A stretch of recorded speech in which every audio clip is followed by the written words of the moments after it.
Hello, good morning. Good morning. Good morning.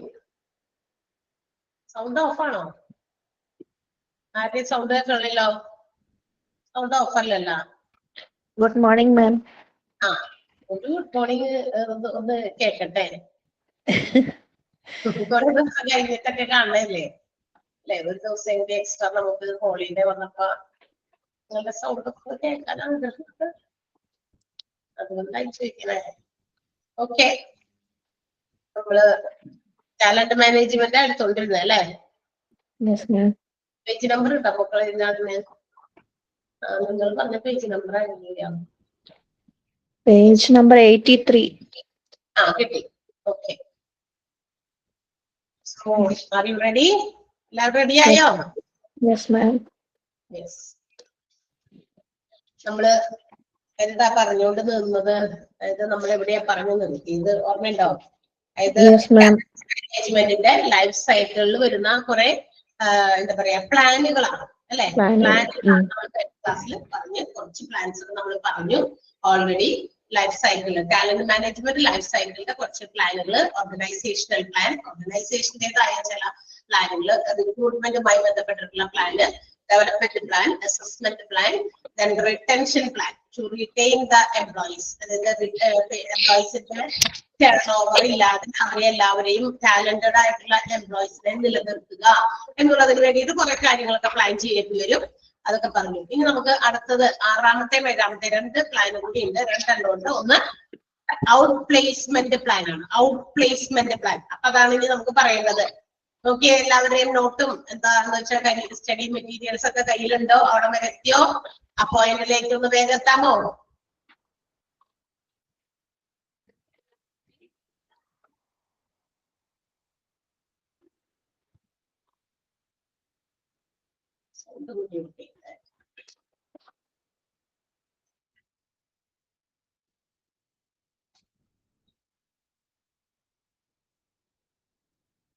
Yes. എന്താണ് ഇനി out placement പ്ലാനിൽ എന്തൊക്കെ കാര്യങ്ങളാണ്? ഓരോന്ന് നമുക്ക് പോയിന്റ് നോക്കാം. പോയിന്റ് വൈസ് എല്ലാം മനസ്സിലാക്കി വെക്കുക. ഓക്കെ, എല്ലാം നമുക്ക് എല്ലാ പ്ലാനിലും ഓരോ കാര്യങ്ങൾ ചെയ്യുന്നത് നമുക്ക് ഈ പറയുന്ന പോലെ ഒബ്ജക്റ്റീവ് ടൈപ്പ് ക്വസ്റ്റ്യൻസ് ആയതുകൊണ്ട് അത് നമുക്ക് ഏത് രീതിയിൽ അതിനകത്ത് നമുക്ക് വരാമെന്ന് പറയാൻ പറ്റില്ല. ആ പ്ലാനുകൾ, ലൈഫ് സൈക്കിളിന്റെ പ്ലാനുകൾ മാത്രം നിങ്ങൾ 7 കൃത്യമായിട്ട് മനസ്സിലാക്കി വെക്കുക, പഠിക്കണം. ഓക്കെ, അപ്പൊ പ്ലാൻ ആ ബോണ്ട് ലെറ്റേഴ്സിൽ നമ്പർ ഇട്ട് എഴുതിയിരിക്കുന്നത് എല്ലാം തന്നെ പഠിക്കണം കേട്ടോ. Out placement plan. First one determines when a job type is no longer required by the organization and moves to eliminate it immediately. ഇപ്പൊ ഏതെങ്കിലും ഇപ്പൊ ഇതെന്താന്ന് വെച്ചിട്ടുണ്ടെങ്കിൽ ഔട്ട് പ്ലേസ്മെന്റ് ആണ് എന്ന് വെച്ചാൽ ഒരെണ്ണം മാറ്റി മറ്റേതെങ്കിലും തരത്തിൽ അതിനെ എന്താ പറയാ പുനഃസ്ഥാപിക്കുക. If there are some plans or methods which are adopted by the organization and they find that it is not necessary no longer, അതായത് ചില മെത്തേഡുകൾ ഏതെങ്കിലും തരത്തിലുള്ള പെർഫോമൻസുമായി ബന്ധപ്പെട്ടതോ ഓർഗനൈസേഷന്റെ മെത്തേഡുകൾ ഉണ്ട്. ഓരോ ബിസിനസ് ചെയ്യുമ്പോൾ അതിൻ്റെതായ ജോബ് ടൈപ്പുകൾ ഉണ്ട്. ഓരോ ജോലിയും ഏത് രീതിയിൽ ചെയ്യണം എന്നുള്ളത്. ആ ജോബ് ടൈപ്പ് ചിലപ്പോഴൊക്കെ എന്താണ്, ഇത് വേണ്ട, ഇത് മാറ്റി നമുക്ക് വേറെ രീതിയിലാക്കാം എന്നങ്ങനെ ഒരു തീരുമാനം ഉണ്ടാക്കുക. അങ്ങനെയാണെങ്കിൽ അതെന്ത് ചെയ്യുക, എലിമിനേറ്റ് ചെയ്യുക. എന്ന് വെച്ചാൽ അത് വേണ്ടാന്ന് വെക്കുക. വേണ്ടാന്ന് വെക്കേണ്ടത് അത്യാവശ്യമാണെങ്കിൽ, ബിക്കോസ് ചിലപ്പോൾ ചില മെത്തേഡൊക്കെ ഇങ്ങനെ ഫോളോ ചെയ്തുകൊണ്ട് വെറുതെ നമ്മള് ചെലവൊക്കെ ഇങ്ങനെ കൂടി അല്ലെ, ചെലവുകൾ വരുന്ന കോസ്റ്റ് ഒക്കെ നമ്മൾ ഇൻകർ ചെയ്ത് ആ കോസ്റ്റുകളൊക്കെ നമ്മൾ സഫർ ചെയ്ത് വെറുതെ കുറെ ഔട്ട്ഡേറ്റഡ് ആയിട്ടുള്ള ചില പഴഞ്ചൻ രീതിയിലുള്ള ജോബ് മെത്തേഡ് ആവാം, ടൈപ്പ് ആകാം. അതിനെയൊക്കെ എന്ത് ചെയ്യുക, അത് എലിമിനേറ്റ് ചെയ്യുക. അത് വേണ്ടത് എപ്പോഴാണോ അത്തരം എലിമിനേഷൻസ് ഉണ്ടെങ്കിൽ, അത്തരം ജോബ് ടൈപ്പ് വേണ്ട എന്ന് അവർക്ക് തോന്നുന്നുണ്ടെങ്കിൽ അതിനുള്ള ഡിറ്റർമിനേഷൻ എടുക്കുക. ഓക്കെ, ഫിഫ്ത്ത് പറഞ്ഞില്ല, അസസ്മെന്റ് പ്ലാൻ പറഞ്ഞിട്ടില്ല. അസസ്മെന്റ് പ്ലാൻ പറഞ്ഞിട്ടില്ല. ഞാൻ അവിടെ വരെ പറഞ്ഞു എന്നാണ് വിചാരിച്ചത്. ഒന്ന് പറയാമോ വേറെ എല്ലാവരും? അല്ലെ, അസസ്മെന്റ് പ്ലാൻ പറഞ്ഞിട്ടില്ല. ഓക്കെ, അത് നമുക്ക് അടുത്തതിൽ പറയാം. ഇപ്പൊ ഏതായാലും അത് തുടങ്ങിയില്ല, ഔട്ട് പ്ലേസ്മെന്റ് പ്ലാൻ പറയുന്നത്. ഓക്കെ, അപ്പൊ so first one outplacement പ്ലാനിൽ ഒന്നാമത്തേതാണ് ഏതെങ്കിലും job type no longer required എന്ന് വെച്ചാൽ ഇത് ആവശ്യമില്ല, ഇത് വേറെ രീതിയാണ്, അല്ലെങ്കിൽ ഇത് മാറ്റി നമുക്ക് വേറെ ആക്കാം. അങ്ങനെ ഒരു ഡിറ്റർമിനേഷൻ എന്തെങ്കിലും ഉണ്ടെങ്കിൽ ഓർഗനൈസേഷൻ അത്ര തീരുമാനം എടുക്കുക. അങ്ങനെയാണെങ്കിൽ അതിനെ മാറ്റുക, എലിമിനേറ്റ് ചെയ്യാനുള്ള കാര്യങ്ങൾ എത്രയും പെട്ടെന്ന് വെച്ച് താമസിപ്പിക്കാൻ പാടില്ല എന്ന് മനസ്സിലായോ? ഇപ്പൊ ഇന്ന ഏതെങ്കിലും ഒരു ജോബ് ടൈപ്പ്, ഈ ഒരു ജോലി രീതി ഇത് പാടില്ല, ഇത് വേണ്ട, നമുക്ക് ഇത് കുറച്ച് വേറെയാണ്, അല്ലെങ്കിൽ ഇതുകൊണ്ട് നമുക്ക് കുറെ കോസ്റ്റുകൾ ചെലവുകൾ വരുന്നതേ ഉള്ളൂ, ആൻഡ് ചെലവ് കൂടുന്ന ആ ജോബ് ടൈപ്പുകളൊക്കെ ഏത് രീതിയിൽ വേണമെങ്കിൽ നമുക്ക് ചെയ്യാം. പക്ഷെ ചെലവുകളെ ചുരുക്കി മാക്സിമം ഇൻകം റവന്യൂ നേടുമ്പോഴാണ് ഒരു ബിസിനസ് ഓർഗനൈസേഷൻ അതിന്റെ പ്രോഫിറ്റബിലിറ്റി അല്ലെങ്കിൽ മാക്സിമം പ്രോഫിറ്റൈസേഷൻ എന്ന് പറയുന്ന ആ ഒരു ലെവലിലേക്ക്, ആ ഒരു ഗോൾ അച്ചീവ് ചെയ്യാനായിട്ട് പറ്റുള്ളൂ. മാക്സിമം ചെലവുകൾ കുറയ്ക്കുക, ഇൻകം വളരെയധികം കൂട്ടുക. അപ്പൊ ചെലവ് വെറുതെ ചെലവായിട്ടുള്ള പാഴ്ചെലവ് എന്നൊക്കെ നമ്മൾ പറയും അല്ലെ, അങ്ങനത്തെ ജോബ് ടൈപ്പ് ഉണ്ടെങ്കിൽ എത്രയും പെട്ടെന്ന് എലിമിനേറ്റ് ചെയ്യാനുള്ള കാര്യങ്ങൾ ഡിറ്റർമിൻ ചെയ്യുക. Next one determines when a job type has changed sufficiently to warrant a reassessment of the employees currently filling those positions. ഇനി ചില ജോബ് ടൈപ്പുകൾ വരുമ്പോഴില്ലേ നമ്മൾ വിചാരിക്കുകയാണ് അസസ് ചെയ്ത് കഴിയുമ്പോൾ, അതായത് എന്താ പറയാ, നമ്മൾ വിലയിരുത്തി പിന്നെ ഓരോ ജോബ് ടൈപ്പും വിലയിരുത്തി കഴിയുമ്പോൾ ആ ജോബ് ടൈപ്പിലേക്ക് നമുക്ക് എന്ത് ചെയ്യാം, ചില പൊസിഷൻസിൽ ചില വേക്കൻസീസ് അല്ലെങ്കിൽ ചില ആളുകളെ മാറ്റി അങ്ങോട്ടും ഇങ്ങോട്ടൊക്കെ നമുക്ക് എന്ത് ചെയ്യാം, എംപ്ലോയീസിനെ അങ്ങോട്ടും ഇങ്ങോട്ടൊക്കെ ചേഞ്ച് ചെയ്ത് അവിടെ തന്നെ വെച്ചിട്ട്, അതായത് കറന്റ് ആയിട്ടുള്ള പൊസിഷൻ നോക്കിയിട്ട് ചിലപ്പോൾ ഇന്ന ജോബ് ടൈപ്പിൽ നിന്ന് ആളെ മാറ്റി വേറൊരു ജോബ് ടൈപ്പിലേക്ക് ഇടുമ്പോൾ വർക്ക് മോർ എഫിഷ്യന്റ്ലി അങ്ങനെ തോന്നാം. ഇത് വെറുതെ നമ്മൾ ഏതെങ്കിലും ഒരു ജോലി അറിയില്ലാത്ത ആളെ കൊണ്ടോ അല്ലെങ്കിൽ എങ്ങനെയാണ് അവർക്ക് വലിയ വശമില്ല, അല്ലെങ്കിൽ അവരത് ചെയ്തിട്ട് പെർഫെക്റ്റ് അതായത് 100% റിസൾട്ട് കിട്ടുന്നില്ല എന്നൊക്കെയാണെങ്കിൽ നമുക്ക് എന്ത് ചെയ്യാം, ആ കറന്റ് പൊസിഷനിൽ നിന്ന് അവരെ മാറ്റി ഒന്നുകൂടി അവരെ വിലയിരുത്തിയിട്ട് അവരെ റീഅസസ് ചെയ്തിട്ട് എന്ത് ചെയ്യാം, അവരെ കമ്മിറ്റ്മെന്റ് ഏതെങ്കിലും ജോബ് ടൈപ്പിലേക്ക് അവരെ ചേഞ്ച് ചെയ്യാൻ പറ്റും. അത് ഈ പറയുന്ന ഔട്ട് പ്ലേസ്മെന്റ് എന്ന് പറയുമ്പോൾ നമുക്കറിയാലോ എന്താണത്, പ്ലേസ് ചെയ്യുക, ഒരു ജോബിന് വേണ്ടി ഒരാളെ പ്ലേസ് ചെയ്യുക, അതാണ് പ്ലേസ്മെന്റ് എന്ന് ഉദ്ദേശിക്കുന്നത്. അപ്പൊ ഔട്ട് പ്ലേസ്മെന്റ് എന്ന് പറയുന്നത് അതായത് ചില ഇതിൽ നിന്ന് മാറ്റി അങ്ങോട്ടും ഇങ്ങോട്ടൊക്കെ ചില മാറ്റങ്ങൾ വരുത്തുന്നതാണ്. മനസ്സിലായോ? അപ്പൊ അങ്ങനെ ഉണ്ടെങ്കിൽ ഏത് ജോബ് ടൈപ്പിൽ നിന്ന് ഇന്ന ആളെ മാറ്റി വേറെ ഇതിലേക്ക് ഇടാം. So it has to be assessed. അത് വിലയിരുത്തിയിട്ടാണ് ചെയ്യുന്നത്. അല്ലാണ്ട് കുറച്ചു ദിവസം ഒരു സ്ഥലത്ത് ഒരാൾ ജോലി ചെയ്തു, ഒരു സുപ്രഭാതത്തിൽ വന്നിട്ട് ദൈവത്തിന് മാറി അവിടെ ചെയ്തോട്ടോ, അങ്ങനെയല്ല. അവര് അസസ് ചെയ്യണം എങ്ങനെയാണ് അവരുടെ പെർഫോമൻസ്, മറ്റു കാര്യങ്ങളൊക്കെ അസസ് ചെയ്തിട്ടാണ് ഈ ഒരു കാര്യങ്ങളൊക്കെ ചെയ്യുന്നത്. അതാണ്. Okay, next one determines when an employee is no longer meeting the requirements in a given job type and move to improve performance. ഇനി അടുത്തത് എന്താ, ഇതൊക്കെ മാറ്റം വരുത്തലാണ്. അതായത് ഇപ്പൊ ഏതെങ്കിലും ഒരു എംപ്ലോയിക്ക് അവർക്ക് കൊടുത്തിരിക്കുന്ന ജോലി അവര് ആ ജോലിക്ക് വേണ്ട പ്രധാനപ്പെട്ട കാര്യങ്ങളൊന്നും ഇൻപുട്ടായിട്ട് തരുന്നില്ല. ദാറ്റ് മീൻസ് ആ ജോലിക്ക് വേണ്ട റിക്വയർമെന്റ്സ്, അതിന് വേണ്ട ആവശ്യമായ കാര്യങ്ങളൊന്നും ഈസ് നോട്ട് മീറ്റിംഗ്, അല്ലെങ്കിൽ ആ പറയുന്ന കാര്യങ്ങളൊന്നും പുള്ളി അല്ലെങ്കിൽ ആ ഒരു എംപ്ലോയി അതിന് വേണ്ടത്ര രീതിയിൽ കൺസിഡർ ചെയ്ത് അതിൻ്റെതായ ഇൻപുട്ട് കൊടുക്കുന്നില്ല. അങ്ങനെയാണെങ്കിൽ എന്ത് ചെയ്യണം, അവരുടെ പെർഫോമൻസ് ഇംപ്രൂവ് ചെയ്യാനുള്ള വേണമെങ്കിൽ ഒരു ഓപ്പർച്യൂണിറ്റി അവർ കൊടുക്കാം. അല്ലെ? അതായത് ഇപ്പതേ ഞാൻ ഉദ്ദേശിക്കുന്നത് ഈ ഒരു ജോലി ഈ രീതിയിൽ ചെയ്യണം എന്നാണ് മാനേജ്മെന്റ് ഉദ്ദേശിക്കുന്നത്. പക്ഷേ if the employee is not meeting such requirements, അത്തരം ആ ഒരു ആവശ്യകത ആ ഒരു എംപ്ലോയി നമുക്ക് കിട്ടുന്നില്ല എങ്കിൽ അവരുടെ പെർഫോമൻസിനെ ഇംപ്രൂവ് ചെയ്യാനുള്ള വഴി നോക്കണം. അല്ലെങ്കിൽ ആ എംപ്ലോയിനെ മറ്റൊരു എന്താ പറയാ ജോബിലേക്ക് എംപ്ലോയ്മെന്റിലേക്ക് ആളെ വേണമെങ്കിൽ മാറ്റും. അതാണ് പറഞ്ഞത് transfer the employee to another job type or outplace the employee, അല്ലെങ്കിൽ വേറെയിലേക്ക് മാറ്റി കൊടുക്കുക, അല്ലെങ്കിൽ പുറത്തേക്ക് തന്നെ വിടുക. അതായത് ഔട്ട്പ്ലേസ്മെന്റ് മാറ്റി വേറൊരു എംപ്ലോയിനെ അവിടേക്ക് പകരം ആയിട്ട് നമ്മൾ റിക്രൂട്ട് ചെയ്യുക. ഓക്കെ, അപ്പൊ ഇതെല്ലാം ഈ പറയുന്ന ഔട്ട്പ്ലേസ്മെന്റ് പാനലാണ്. അപ്പൊ ഏതൊരു എംപ്ലോയിയും working in an organization they have to give 100% input. നമ്മൾ 100% കൊടുത്താലാണ് 100% റിസൾട്ട് ഉണ്ടാവുകയുള്ളൂ, അല്ലെ? അപ്പൊ ആ ഒരു പെർസെന്റേജ് എത്തുന്നില്ല. ഇത്ര സമയം കഴിഞ്ഞു, ആഫ്റ്റർ ദ റിക്രൂട്ട്മെന്റ് വർഷങ്ങൾ കഴിഞ്ഞു, and also there is no improvement. അപ്പൊ അങ്ങനെയാണെങ്കിൽ അവരെ അസസ് ചെയ്ത് ഇംപ്രൂവ് ചെയ്യാനുള്ള ഓപ്പർച്യൂണിറ്റീസ് എല്ലാം നമ്മൾ പ്രൊവൈഡ് ചെയ്തിട്ടുണ്ട് എങ്കിൽ ആ അതിൽ ചിലപ്പോൾ ചെയ്യാനായിട്ട് അത്രയും മാക്സിമം അദ്ദേഹത്തിന് പറ്റുള്ളൂ. ചിലപ്പോൾ വേണമെങ്കിൽ നമുക്ക് അവരെ ട്രാൻസ്ഫർ ചെയ്ത് വേറെ ഇതിലേക്ക് മാറ്റാം. എന്നിട്ട് പറ്റുന്നില്ല എങ്കിൽ eliminated from the business itself, അവിടെ നിന്ന് തന്നെ മാറ്റാൻ പറ്റും. ക്ലിയർ ആയോ? 4ാമത്തെ പോയിന്റ് മനസ്സിലായോ?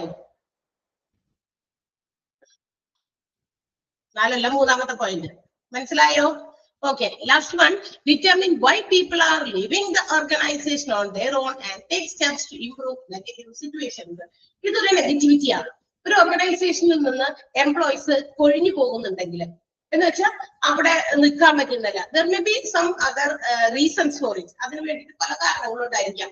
അപ്പൊ ഓർഗനൈസേഷനിൽ ചിലപ്പോൾ നെഗറ്റീവ് ആയിട്ടുള്ള ചില കാര്യങ്ങളായിരിക്കാം. അപ്പൊ അത് എന്തുകൊണ്ട് അങ്ങനെ അവര് ആളുകൾ പോകുന്നു, അതിന്റെ റീസൺ നമ്മൾ തിരക്കണം. ആ റീസൺ തിരക്കി അത്തരം എന്തെങ്കിലും നെഗറ്റീവ് ആയിട്ടുള്ള കാര്യങ്ങൾ ഉണ്ടെങ്കിൽ we have to take necessary steps to improve such negative situations. അത്തരം നെഗറ്റീവ് ആയിട്ടുള്ള കാര്യങ്ങളെ ഇംപ്രൂവ് ചെയ്ത് അത് പോസിറ്റീവ് ആക്കി മാറ്റണം. അല്ലെങ്കിൽ എന്ത് ചെയ്യും, കൊഴിഞ്ഞു പോയിക്കൊണ്ടേയിരിക്കും. ഇന്നിപ്പോ ഒരാൾ വേണ്ട, ഞാൻ ജോലി രാജിവെച്ച് പോകുന്നു, അത് അടുത്ത ആഴ്ച ആകുമ്പോ വീണ്ടും 2 ആൾ പോകുന്നു. സോ അങ്ങനെ ബിസിനസ് ഓർഗനൈസേഷനിലെ എംപ്ലോയീസ് എല്ലാം തന്നെ ഇങ്ങനെ ക്വിറ്റ് ചെയ്ത് പോകുകയാണെങ്കിൽ, അവർ വേണ്ട എന്ന് വെച്ച് ജോലി എത്ര കാശ് തന്നാലും വേണ്ടാന്ന് വെച്ച് പോകുന്നുണ്ടെങ്കിൽ there may be some reasons which provides negative impact to the employees. എംപ്ലോയീസിന് നെഗറ്റീവ് ഇമ്പാക്ട് കൊടുക്കുന്ന എന്തോ കാര്യങ്ങൾ ആ ഒരു ഓർഗനൈസേഷനിൽ നടക്കുന്നുണ്ട്, അതാണ് നമ്മൾ മനസ്സിലാക്കേണ്ടത്. അപ്പൊ അങ്ങനെ ഉണ്ടെങ്കിൽ അതിന്റെ റീസൺ കണ്ടെത്തുക and have to take steps. അതിന് വേണ്ടിയിട്ട് പ്രധാനപ്പെട്ട എന്ത് കാര്യങ്ങളാണ് നമ്മൾ തീരുമാനിക്കേണ്ടത്, എന്തുകൊണ്ട് ഇങ്ങനെ പോകുന്നു, എന്ത് റീസൺ തിരക്കണം എങ്ങനെയാ, അവരുടെ സൈറ്റിൽ പോയിട്ട് അവർ ജോലി ചെയ്യുന്ന ചുറ്റുപാടുകളിലൊക്കെ ചെന്ന് അവരുമായിട്ട് സർവേ ചെയ്ത് അവരോട് കാര്യങ്ങൾ ചോദിച്ചറിഞ്ഞ് മറ്റ് സൂപ്പർവൈസേഴ്സിനെയൊക്കെ പിടിച്ചിരുത്തി അവരിൽ നിന്നും കുറെ കാര്യങ്ങളൊക്കെ നമ്മൾ മനസ്സിലാക്കി ആ ഒരു സിറ്റുവേഷൻ ഇല്ലാണ്ടാക്കി കൊടുക്കണം. ചിലപ്പോ മോശം വർക്കിംഗ് കണ്ടീഷൻ ആയിരിക്കാം. ഏറ്റവും അത്യാവശ്യം ഒരു employees working in an organisation അവരുടെ ബേസിക് നീഡ്സ്, അല്ലെ, ബേസിക് അടിസ്ഥാനമായിട്ടുള്ള ആവശ്യങ്ങൾ തന്നെ എങ്കിലും അവർക്ക് നടത്താൻ പറ്റണം, അല്ലെ? ഒരു നല്ല വാഷ്റൂം, അല്ലെ? അവർക്ക് ഏതെങ്കിലും രീതിയിൽ ഇപ്പൊ എന്തെങ്കിലുമൊക്കെ ചെറിയ അസുഖങ്ങളൊക്കെ വന്നു കഴിയുമ്പോൾ അതിനൊരു ഫസ്റ്റ് എയ്ഡ്, ഇങ്ങനെയുള്ള കാര്യങ്ങളൊന്നുമില്ല. ജോലി എന്ന് മാത്രം പറഞ്ഞ് അടിച്ചേൽപ്പിച്ച് അവരെ അവിടെ എഴുതാൻ പറ്റില്ല. മനസ്സിലായോ? അപ്പൊ അങ്ങനെയുള്ള കാര്യങ്ങളൊക്കെ ഉണ്ടെങ്കിൽ അത് മനസ്സിലാക്കി ആ ഒരു സിറ്റുവേഷൻ നമുക്ക് ഹൗ ക്യാൻ ബി ഇംപ്രൂവ്, അതിനെങ്ങനെ ഇംപ്രൂവ് ചെയ്തെടുക്കാം എന്നുള്ളതൊക്കെ ഈ ഔട്ട് പ്ലേസ്മെന്റ് പ്ലാനിലായി വരിക. മനസ്സിലായോ? ക്ലിയർ ആയോ? ഔട്ട് പ്ലേസ്മെന്റ് പ്ലാനിലുള്ളതെല്ലാം പോയിട്ട് മനസ്സിലായല്ലോ? യെസ്, നമ്മൾ 5ാമത്തെ പ്ലാൻ എടുത്തിട്ടുണ്ടായിരുന്നില്ല എന്നാണ്, ഞാൻ 5 എടുത്തെന്ന് വിചാരിച്ചായിരുന്നത്. Okay, sorry. അപ്പൊ നമുക്ക് 5ാമത്തെ അസസ്മെന്റ് പ്ലാൻ നോക്കാം. അസസ്മെന്റ് പ്ലാനിലപ്പോ എന്തായിരിക്കും വരിക? അസസിങ് എംപ്ലോയീസ് ആണ്. എംപ്ലോയീസിനെ വിലയിരുത്തുക, അവരുടെ പെർഫോമൻസ് മറ്റു കാര്യങ്ങളൊക്കെ വിലയിരുത്തുന്നതാണ്. ആ വിലയിരുത്തുന്നതുമായിട്ട് 3 പോയിന്റുകൾ കൊടുത്തിട്ടുണ്ട്. 1, ensures each employee is formally assessed periodically through out the year. അതായത് ഓരോ വർഷവും ഓരോ ഇൻഡിവിജ്വൽ ആയിട്ടുള്ള എംപ്ലോയീസിനെയും നമ്മൾ വിലയിരുത്തണം. കഴിഞ്ഞ വർഷം ഇവൻ എങ്ങനെയാണ് ഇവന്റെ ജോലിയൊക്കെ പെർഫോം ചെയ്തത്, അവരുടെ എന്താ പറയാ ഓർഗനൈസേഷനിൽ വരുന്നതിന്റെയും പോകുന്നതിന്റെ ഒക്കെ ആ ഒരു റിസൾട്ട് ഡെയിലി വരുന്നുണ്ടോ, എത്ര ലീവുകൾ എടുത്തിട്ടുണ്ട്, അവരുടെ മറ്റ് എന്തെങ്കിലും കാര്യങ്ങൾ, അങ്ങനെയുള്ള ബേസിക് ആയിട്ടുള്ള രീതിയിൽ ഓരോ ഇൻഡിവിജ്വൽസിനെയും ഓരോ ഇയറിലും എന്ത് ചെയ്യണം, ഒരു അസസ്മെന്റ് ആ ഇൻഡിവിജ്വൽസിനെ കുറിച്ച് നടത്തിയിരിക്കണം. Because after all we know that it is the individual development. ഓരോ എംപ്ലോയീസും അവരുടെ പേഴ്സണൽ ഗ്രോത്ത്, അവരുടെ വ്യക്തിപരമായ വളർച്ചയും ഇമ്പോർട്ടന്റ് ആണ്, അല്ലെ? ബിസിനസ് ഓർഗനൈസേഷനിൽ ജോലി ചെയ്യുമ്പോൾ, ഞാനിപ്പോ ഇവിടെ ജോലി ചെയ്യാണ്, എന്റെ ലക്ഷ്യം എന്ന് പറയുന്നത് എന്റെ ബിസിനസ്, ഞാൻ ജോലി ചെയ്യുന്ന ഓർഗനൈസേഷനിലെ മാക്സിമം അവർക്ക് റിസൾട്ട് ഉണ്ടാക്കി കൊടുക്കുക അല്ലെ. ഓർഗനൈസേഷന്റെ ഗോൾ അച്ചീവ് ചെയ്യാൻ വേണ്ടി എന്റെ കൂടി ഹാർഡ് വർക്കിംഗ്, എന്റെ ഡെഡിക്കേഷൻ അല്ലെ, എന്റെ കമ്മിറ്റ്മെന്റ് ടുവേർഡ്സ് മൈ വർക്ക് അല്ലെ, ഇതെല്ലാം ഇമ്പോർട്ടന്റ് ആണ്. സോ അത് ഞാൻ അവിടെ ചെയ്യണം. ആൻഡ് ആഫ്റ്റർ ഓൾ ഇതിനെല്ലാം പുറമെ I also expect my own growth, personal growth, എന്റേതായ വ്യക്തിപരമായ വളർച്ചയും ഞാൻ ഇവിടെ നിന്നുകൊണ്ട് ആഗ്രഹിക്കുന്നുണ്ട് അല്ലെ. ഇങ്ങനെ ഒരു നല്ല വളർന്ന് പന്തലിച്ചിരിക്കുന്ന ഒരു ഓർഗനൈസേഷനിലെ ഒരു ജോലിക്കാരിയാകുക അല്ലെ, ഒരു സ്റ്റാഫ് ആകുക, ഒരു ഫാക്കൽറ്റി ആകുക എന്നുള്ളത് ചിലപ്പോ അത് നമ്മളുടെ പേഴ്സണൽ ഗ്രോത്തിനെ സംബന്ധിക്കുന്നതാണ് അല്ലെ. അങ്ങനെയാണ് ഏതൊരു ഓർഗനൈസേഷനിലും ജോലി ചെയ്യുമ്പോൾ ഓരോരുത്തരും അങ്ങനെ ആഗ്രഹിക്കുന്നുണ്ട്. അപ്പൊ എങ്ങനെ വേണം, each individual have to be assessed. ഗ്രൂപ്പായിട്ടല്ല, എല്ലാ എംപ്ലോയീസിനോട് ഒരുമിച്ച് വിലയിരുത്തലല്ല, ഇൻഡിവിജ്വൽ ആയിട്ടും ഓരോരുത്തരെയും വിലയിരുത്തണം. അതാണ് അസസ്മെന്റ് പ്ലാൻ. അസസ്മെന്റിൽ അതാണ് വിലയിരുത്തലാണ് കേട്ടോ. എംപ്ലോയീസിന്റെ പെർഫോമൻസ് ആണ് വിലയിരുത്തുന്നത്. Okay.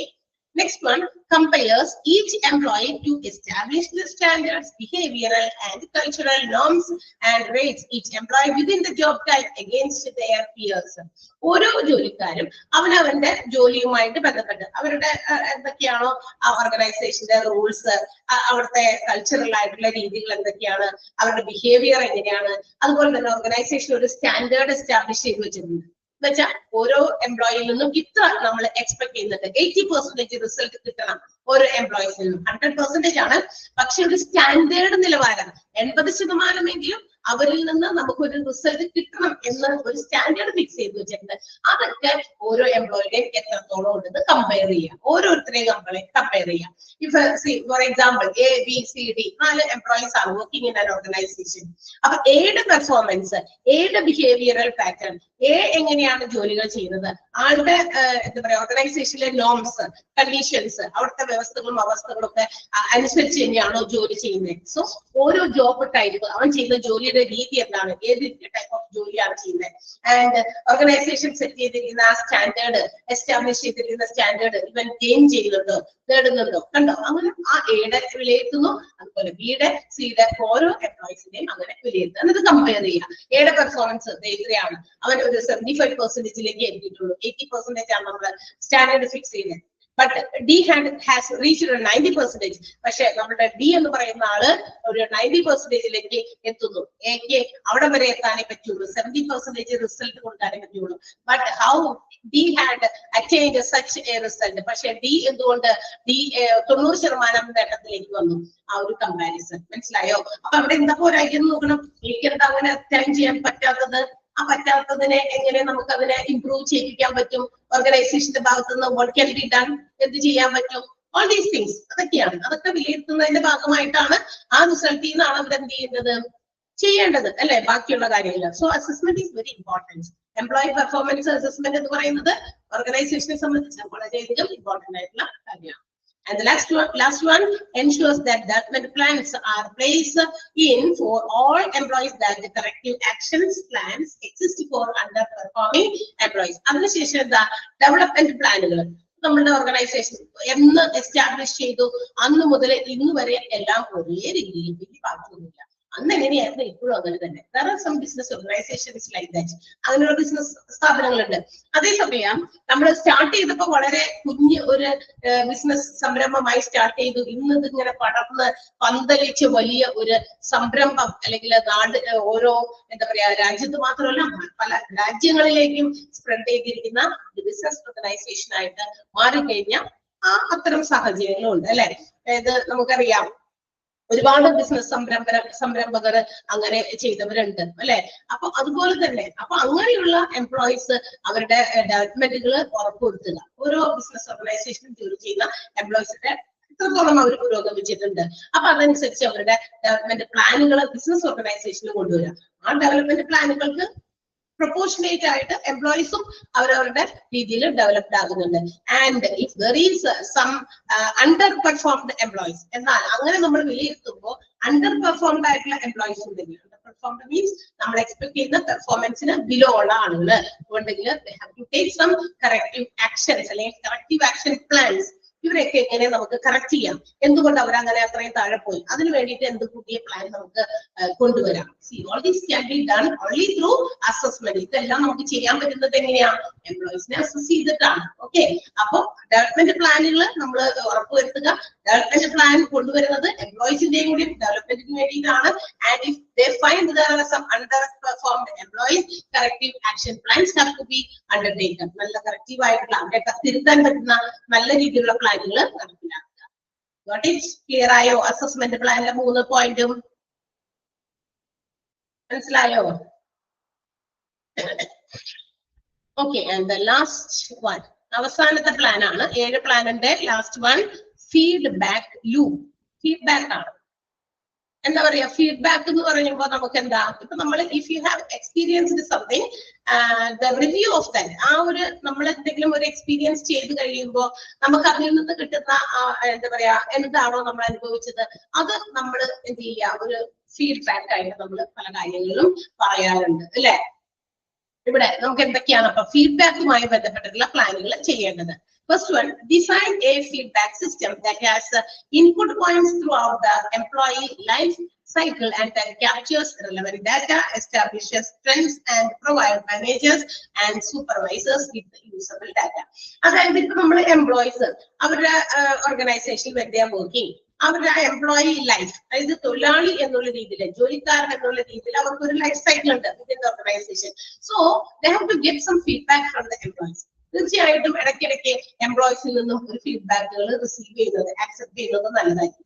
എംപ്ലോയീസിന് how do they feel in the organization, employees ഓർഗനൈസേഷനിൽ എങ്ങനെയാണ് ഫീൽ ചെയ്യുന്നത്, ആർ ദേ ഹാപ്പി, സാറ്റിസ്ഫൈഡ് അല്ലെ, അതൊക്കെ നമ്മൾ മനസ്സിലാക്കണം. അവരുടെ ജോലിയിൽ അവർ ഹാപ്പി ആണോ, അവർ സാറ്റിസ്ഫൈഡ് ആണോ വിത്ത് ദെയർ കോമ്പൻസേഷൻ അല്ലെ. ജോലിയിൽ സാറ്റിസ്ഫൈഡ് ആണ്, പക്ഷെ മറ്റൊരു കാര്യം കൂടെ ഉണ്ട്, പ്രൊവൈഡഡ് കോമ്പൻസേഷൻ റീസണബിൾ ആയിട്ടുള്ള, അവർക്ക് അവർ ചെയ്യുന്ന ജോലിക്ക് തക്കതായ പ്രതിഫലം തന്നെയാണോ അവർക്ക് കിട്ടുന്നത്, പ്രതിഫലത്തിലും അതായത് കോമ്പൻസേഷനിലും അവർക്ക് സാറ്റിസ്ഫൈഡ് ആണോ, ഓൾ ദീസ് തിങ്സ്, ഇതെല്ലാം ഉപയോഗിച്ച് അവരിൽ നിന്ന് ഒരു ഫീഡ്ബാക്ക് ക്യാപ്ചർ ചെയ്യുക, അതിന് വേണ്ടിയിട്ടുള്ള ഡാറ്റാസ് കളക്ട് ചെയ്യുക. ആൻഡ് അതിന് ആ ഡാറ്റാസ് കളക്ട് ചെയ്തതിന് ശേഷം they have to make some trends, അതായത് ഇത് ഇംപ്രൂവ് ചെയ്യാനോ അല്ലെങ്കിൽ ഈ പറയുന്ന ഫീഡ്ബാക്കുകളുടെ അടിസ്ഥാനത്തിൽ they can make some improvements. അതിന് എന്താ പറയാ, മാനേജേഴ്സിനും സൂപ്പർവൈസേഴ്സിനും ആവശ്യമായി ഈ കാര്യങ്ങളൊക്കെ ശേഖരിച്ച ശേഷം അവരുമായിട്ട് ഡിസ്കസ് ചെയ്യുക. മാനേജർമാരും സൂപ്പർവൈസേഴ്സും ഒക്കെ ഡിസ്കസ് ചെയ്ത് what trends can be brought into, എങ്ങനെ നമുക്ക് ഇത് ഒക്കെ ഇംപ്രൂവ് ചെയ്യാൻ, അല്ലെങ്കിൽ ഇവരുടെ ഈ എംപ്ലോയിയുടെ ലൈഫിൽ അവർക്കുണ്ടാകുന്ന അവരുടെ എക്സ്പീരിയൻസിൽ നിന്ന് നമുക്ക് എന്തെങ്കിലും മാറ്റങ്ങൾ കൊണ്ടുവരാനുണ്ടോ എന്നൊക്കെ ഡിസ്കസ് ചെയ്യാനൊക്കെ അത് എന്താ പറയാ വളരെയധികം ഹെൽപ്പ് ചെയ്യും. ഫീഡ്ബാക്ക് ഓഫ് ദ എംപ്ലോയീസിന്റെ ഫീഡ്ബാക്കിൽ നിന്നാണ് ഇതെല്ലാം അവര് ചേഞ്ചസ് കൊണ്ടുവരുന്നത്. ക്ലിയർ ആയോ? ഒന്നാമത്തെ പോയിന്റ്. ആ ഫസ്റ്റ് പോയിന്റ് ഒന്ന് അണ്ടർലൈൻ ചെയ്തേക്കണം, അതൊന്ന് അണ്ടർലൈൻ ചെയ്തേക്കാം. Design A feedback system that has input point through out the employee life cycle and captures relevant data, establishes trends and provides managers and supervisors with usable data. ആവശ്യമായ data ഉപയോഗിച്ച് മാനേജേഴ്സും സൂപ്പർവൈസേഴ്സും പുതിയ ട്രെൻഡുകൾ കൊണ്ടുവരാൻ അതൊക്കെ നടത്തുന്നത് ഈ പറയുന്ന എംപ്ലോയീസിൽ നിന്ന് കിട്ടുന്ന ഫീഡ്ബാക്കിൽ നിന്നാണ്. അപ്പൊ ഒരു നല്ല ഫീഡ്ബാക്ക് സിസ്റ്റം ഡിസൈൻ ചെയ്യണം, അതാണ് ഉദ്ദേശിക്കുന്നത്. നല്ലൊരു ഫീഡ്ബാക്ക് സിസ്റ്റം വേണം, അല്ലാണ്ട് എല്ലാ ദിവസവും പോയി അന്വേഷിക്കണമല്ല. അതെങ്ങനെ ആ ഒരു ഫീഡ്ബാക്ക് അവരിൽ നിന്ന് നമുക്ക് റിസീവ് ചെയ്യാം, അതിന് വേണ്ടിയിട്ടൊരു സിസ്റ്റം നന്നായിട്ട് ഡിസൈൻ ചെയ്യണം. Okay, next one, determine the most common reasons employee leave. ഇനി അടുത്തതും എന്താ പറയാ മറ്റൊരു ഫീഡ്ബാക്ക് ആണ്. ചിലപ്പോൾ ചില എംപ്ലോയീസ് ജോലി ചെയ്യുമ്പോൾ റിട്ടയർമെന്റിന്റെ കാലാവധി ആയിട്ടില്ല, and also they are not dismissed or suspended. Dismiss ചെയ്യോ സസ്പെൻഡ് ചെയ്യോ ഒന്നും ചെയ്തിട്ടില്ല, പക്ഷേ അവര് സ്വന്തമായിട്ട് സ്വമേധയാ voluntarily they leave the organisation. എന്താണെന്ന് അറിയില്ല, പല കാരണങ്ങൾ കൊണ്ട് അവർ എന്ത് ചെയ്യുന്നു, സ്വമേധയാ എന്താ പറയാ ജോലി വേണ്ടാന്ന് വെച്ച് പോകുന്നു. സോ അതിന്റെ കോമൺ റീസൺസ് എന്താണെന്ന് കണ്ടെത്തും. Why do they leave like that? എന്തുകൊണ്ട് അവർ അങ്ങനെ തിരിച്ചു പോകുന്നു, വേണ്ടാന്ന് വെച്ച് പോകുന്നു, വിട്ടിട്ട് ഉപേക്ഷിച്ചിട്ട് പോകുന്നു, അതിന്റെ റീസൺ കണ്ടെത്തുക. അതും ഫീഡ്ബാക്ക് ആണ്. അതൊരു ഫീഡ്ബാക്ക് അല്ലേ, അവരിൽ നിന്ന് ചോദിച്ചറിയാ നിങ്ങൾ എന്താ പോകുന്നത്, അതിന്റെ പ്രധാനപ്പെട്ട കാരണം എന്താണ്. അപ്പൊ റീസൺസ് ചോദിച്ചു കഴിഞ്ഞാൽ അറിഞ്ഞു കഴിഞ്ഞാൽ ആ ഫീഡ്ബാക്കിൽ നിന്ന് നമുക്ക് എന്തെങ്കിലും തീരുമാനങ്ങൾ, ശരി ഓക്കെ യു ക്യാൻ ലീവ്, ആ ഒരു കാരണം കൊണ്ടാണെങ്കിൽ നിങ്ങൾക്ക് പോകാം. പക്ഷേ ചില കാരണങ്ങൾ കേൾക്കുമ്പോൾ why can't we improve, അത്തരം കാര്യങ്ങളെ മാറ്റി ഇല്ലാണ്ടാക്കി നമുക്ക് ഒരു ഇംപ്രൂവ്മെന്റ് എന്തുകൊണ്ട് കൊണ്ടുവന്നുകൂടാ എന്ന് ഓർഗനൈസേഷന് ഡിറ്റർമിൻ ചെയ്യാൻ പറ്റും അല്ലെ. അപ്പൊ ഫീഡ്ബാക്ക് അതുപോലെ കോമൺ റീസൺസ് കണ്ടെത്തി ലീവ് ചെയ്യുന്നതിന്റെ റീസൺസ് കണ്ടെത്തുന്നതും എന്താ പറയാ മറ്റൊരു ഫീഡ്ബാക്ക് ലൂപ്പാണ്. Okay, next one, build this database to identify the track trends. അതിന് ശേഷം ഒരു നല്ലൊരു ഡാറ്റാബേസ് തയ്യാറാക്കുക. ഡാറ്റാബേസ് എന്ന് പറഞ്ഞാൽ ഈ പറയുന്ന ആളുകളിൽ നിന്നൊക്കെ എംപ്ലോയീസിൽ നിന്നൊക്കെ അവരുടെ കാര്യങ്ങളും ഡാറ്റാസ് ഒക്കെ കളക്ട് ചെയ്ത് അത് മനസ്സിലാക്കി അവരുടെ ട്രെൻഡുകൾ എന്താണ് അവർ ഉദ്ദേശിക്കുന്നത് അവരുടെ ട്രാക്ക് ട്രെൻഡുകളൊക്കെ ഡിറ്റർമിൻ ചെയ്യുക. എംപ്ലോയീസിന്റെ ട്രാക്ക് ഏത് രീതിയിൽ കൂടിയാണ് അവർ ഉദ്ദേശിക്കുന്നത് ആ ഒരു ട്രാക്കിലേക്ക് നമുക്ക് കാര്യങ്ങൾ കൊണ്ടുവരണമെങ്കിൽ കളക്ട് സം ഡാറ്റ. കളക്ട് ചെയ്യുന്ന ഡാറ്റയുടെ അടിസ്ഥാനത്തിൽ മാത്രമേ എംപ്ലോയീസിന്റെ ട്രെൻഡ് എന്താണ് അവരെന്താണ് എക്സ്പെക്ട് ചെയ്യുന്ന ഓർഗനൈസേഷന് ഇതൊക്കെ മനസ്സിലാക്കാൻ പറ്റും. അതും അണ്ടർസ്റ്റാൻഡ് ചെയ്യുക, ഡിറ്റർമിൻ ചെയ്യുക. Next, provide individual managers or supervisors with a detailed feedback on employees who leave their areas of responsibility. ഇനി ചിലപ്പോഴൊക്കെ എംപ്ലോയീസ് അവരുടെ ഉത്തരവാദിത്തത്തിൽ നിന്ന് ഓടി പറയാറുണ്ട്. അപ്പൊ അതിന്റെ റീസൺ എന്താണ്? ചില റെസ്പോൺസിബിലിറ്റീസ് ഏൽപ്പിച്ചു കൊടുത്തു കഴിയുമ്പോൾ അവർക്ക് അത് പറ്റില്ല, ഞങ്ങൾ ആ ഉത്തരവാദിത്തം ഞങ്ങളെ ഏൽക്കില്ല എന്ന് പറഞ്ഞിട്ട് എംപ്ലോയീസ് എന്ത് ചെയ്യാറുണ്ട്? ആ ഉത്തരവാദിത്തത്തിൽ നിന്ന് മാറാറുണ്ട്. സോ അതിന്റെ എന്താ പറയാ റീസൺസ് എന്താണ്? അതിന്റെ ഒരു ഡീറ്റെയിൽഡ് ഫീഡ്ബാക്ക് മാനേജേഴ്സും അതുപോലെ തന്നെ സൂപ്പർവൈസേഴ്സും അതും കൂടി ഒന്ന് ശ്രദ്ധിക്കേണ്ടതാണ്. മാനേജേഴ്സോ അല്ലെങ്കിൽ സൂപ്പർവൈസേഴ്സോ എന്തുകൊണ്ടാണ് വൈ ദേ ആർ എന്താ പറയാ ലിവിങ് അഗെയിൻസ്റ്റ് ദിസ് റെസ്പോൺസിബിലിറ്റി, എന്തുകൊണ്ട് ഇതിന് എഗെയിൻസ്റ്റ് ആയിട്ട് മുഖം തിരിച്ചു പോകുന്നു റെസ്പോൺസിബിലിറ്റിയിൽ നിന്ന്, അതിന്റെ റീസൺസ് എന്തൊക്കെയോ ഉണ്ടെന്ന് അതും കൃത്യമായിട്ട് പ്രൊവൈഡ് ചെയ്യുക. അത് മാനേജേഴ്സിനും സൂപ്പർവൈസേഴ്സിനും അതൊക്കെ അവർ കളക്ട് ചെയ്യണം. എംപ്ലോയീസിൽ നിന്ന് ഞങ്ങൾക്ക് ഇത് ചെയ്യാൻ പറ്റില്ല, അത് എന്തുകൊണ്ട്, വൈ എന്നുള്ളതിന് റീസൺ ഉണ്ടെങ്കിൽ അതൊക്കെ ഒരു ഫീഡ്ബാക്ക് ആയിട്ട് കളക്ട് ചെയ്യുക. So these are the feedback loop. ഫീഡ്ബാക്കുകൾ എംപ്ലോയീസിൽ നിന്നും റിസീവ് ചെയ്യുന്നതാണ്. അപ്പൊ അവരുടെ സാറ്റിസ്ഫാക്ഷൻ സംബന്ധിക്കുന്നതാകാം, അവരുടെ കോമ്പൻസേഷൻ സംബന്ധിക്കുന്ന ഫീഡ്ബാക്ക് ആകാം, എന്തുകൊണ്ട് അവർ ലീവ് ചെയ്യുന്നു, എന്തുകൊണ്ട് ചില ഉത്തരവാദിത്തങ്ങൾ ഏറ്റെടുക്കാതിരിക്കുന്നു, ഓൾ ദീസ് തിങ്സ് ഇതിന്റെ ഒക്കെ ഫീഡ്ബാക്ക് കളക്ട് ചെയ്യുക. ക്ലിയർ ആയോ? 4 പോയിന്റ് ആണ് ഫീഡ്ബാക്ക് ലൂപ്പിൽ ഉള്ളത്. അതിൽ ഫസ്റ്റ് പോയിന്റ് ഒന്ന് അണ്ടർലൈൻ ചെയ്യാൻ പറഞ്ഞിട്ടുണ്ട്. Okay, yes. സോ അടുത്തത് നമുക്ക് ഇനി പഠിക്കാനുള്ളത് ടാലന്റ് മാനേജ്മെന്റ്. അപ്പൊ നമ്മൾ നേരത്തെ പറഞ്ഞു. അപ്പൊ ടാലന്റ് മാനേജ്മെന്റ് എന്ന് പറയുന്നത് it helps the entire human resource, അല്ലെ? എല്ലാ ഹ്യൂമൻ റിസോഴ്സിനെ സംബന്ധിക്കുന്നതാണ്. ദാറ്റ് മീൻസ് ഒരു ബിസിനസ് ഓർഗനൈസേഷനിൽ എവിടെയൊക്കെ ഏതൊക്കെ ഡിപ്പാർട്ട്മെന്റിലും ഏതൊക്കെ കാര്യങ്ങളിലൊക്കെ എംപ്ലോയീസ് ഉണ്ടോ അവർക്ക് എല്ലാവർക്കും വേണ്ടിയിട്ടുള്ള ഒരു കാര്യമാണ്. ഹ്യൂമൻ റിസോഴ്സ് സൈക്കിൾ തന്നെയാണ് ടാലന്റ് മാനേജ്മെന്റ്. എല്ലാ മേഖലയിലുള്ള എംപ്ലോയീസിന്റെ ടാലന്റ് മാനേജ് ചെയ്യണം, അല്ലെ? അപ്പൊ അതിന് വേണ്ടിയിട്ട് സം പ്ലാനിങ്. അപ്പൊ തീർച്ചയായിട്ടും റിക്രൂട്ട്മെന്റിന്റെ സമയം മുതൽ എംപ്ലോയ്മെന്റ് ഇവന്റ് ഫുൾ, അതായത് അവരുടെ ജോലിയുടെ ആ ഒരു കാലാവധി മുഴുവനും ഇതിനെക്കുറിച്ച് കാര്യങ്ങളൊക്കെ നേരത്തെ കൂട്ടി മാനേജ് ചെയ്യണം. So that they can make some individual development. അങ്ങനെ വരുമ്പോൾ ഓരോ എംപ്ലോയീസിന്റെയും ഇൻഡിവിജ്വൽ ആയിട്ടുള്ള വ്യക്തിപരമായിട്ടുള്ള വളർച്ച എവിടെ വരെ ഉണ്ടായിരിക്കും? At the last day of their employment. ഓരോ ജോലിക്കാരന്റെയും അവസാന ദിവസം വരെ. എന്നുവെച്ചാൽ ടാലന്റിങ്ങനെ നമ്മൾ മാനേജ് ചെയ്തുകൊണ്ടിരിക്കും. അവൻ എന്ന് ജോയിൻ ചെയ്തോ അവിടുന്ന് മുതൽ ആ എംപ്ലോയ്മെന്റ് ഇവന്റിന്റെ കംപ്ലീറ്റ് ലെവൽ, ആ സൈക്കിൾ കംപ്ലീറ്റ് ചെയ്ത് എന്നവൻ റിട്ടയർ ചെയ്യുന്നു, ആ ഒരു സമയം വരെയുള്ള ടാലന്റുകളെ മാനേജ് ചെയ്ത് നമുക്ക് കൊണ്ടുപോകാൻ പറ്റും. ഓക്കെ, അതാണ് ടാലന്റ് മാനേജ്മെന്റ് സൈക്കിൾ എന്ന് ഉദ്ദേശിക്കുന്നത്. സോ അതിങ്ങനെ ഒരു എന്താ പറയാ നെവർ എൻഡിങ് പ്രോസസ് പോലെ ഇങ്ങനെ ചെയ്തുകൊണ്ടിരിക്കും. അതാണ് ലാസ്റ്റ് സെന്റൻസ് പറഞ്ഞിരിക്കുന്നത്, ഒരു പാരഗ്രാഫ് കൺക്ലൂഡ് ചെയ്ത് പറഞ്ഞിരിക്കുന്നത്.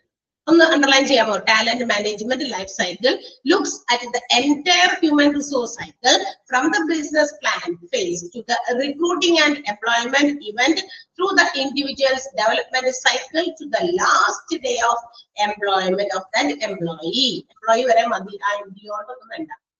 ആ ഒരു സെന്റൻസ് ഒന്ന് അണ്ടർലൈൻ ചെയ്യാം.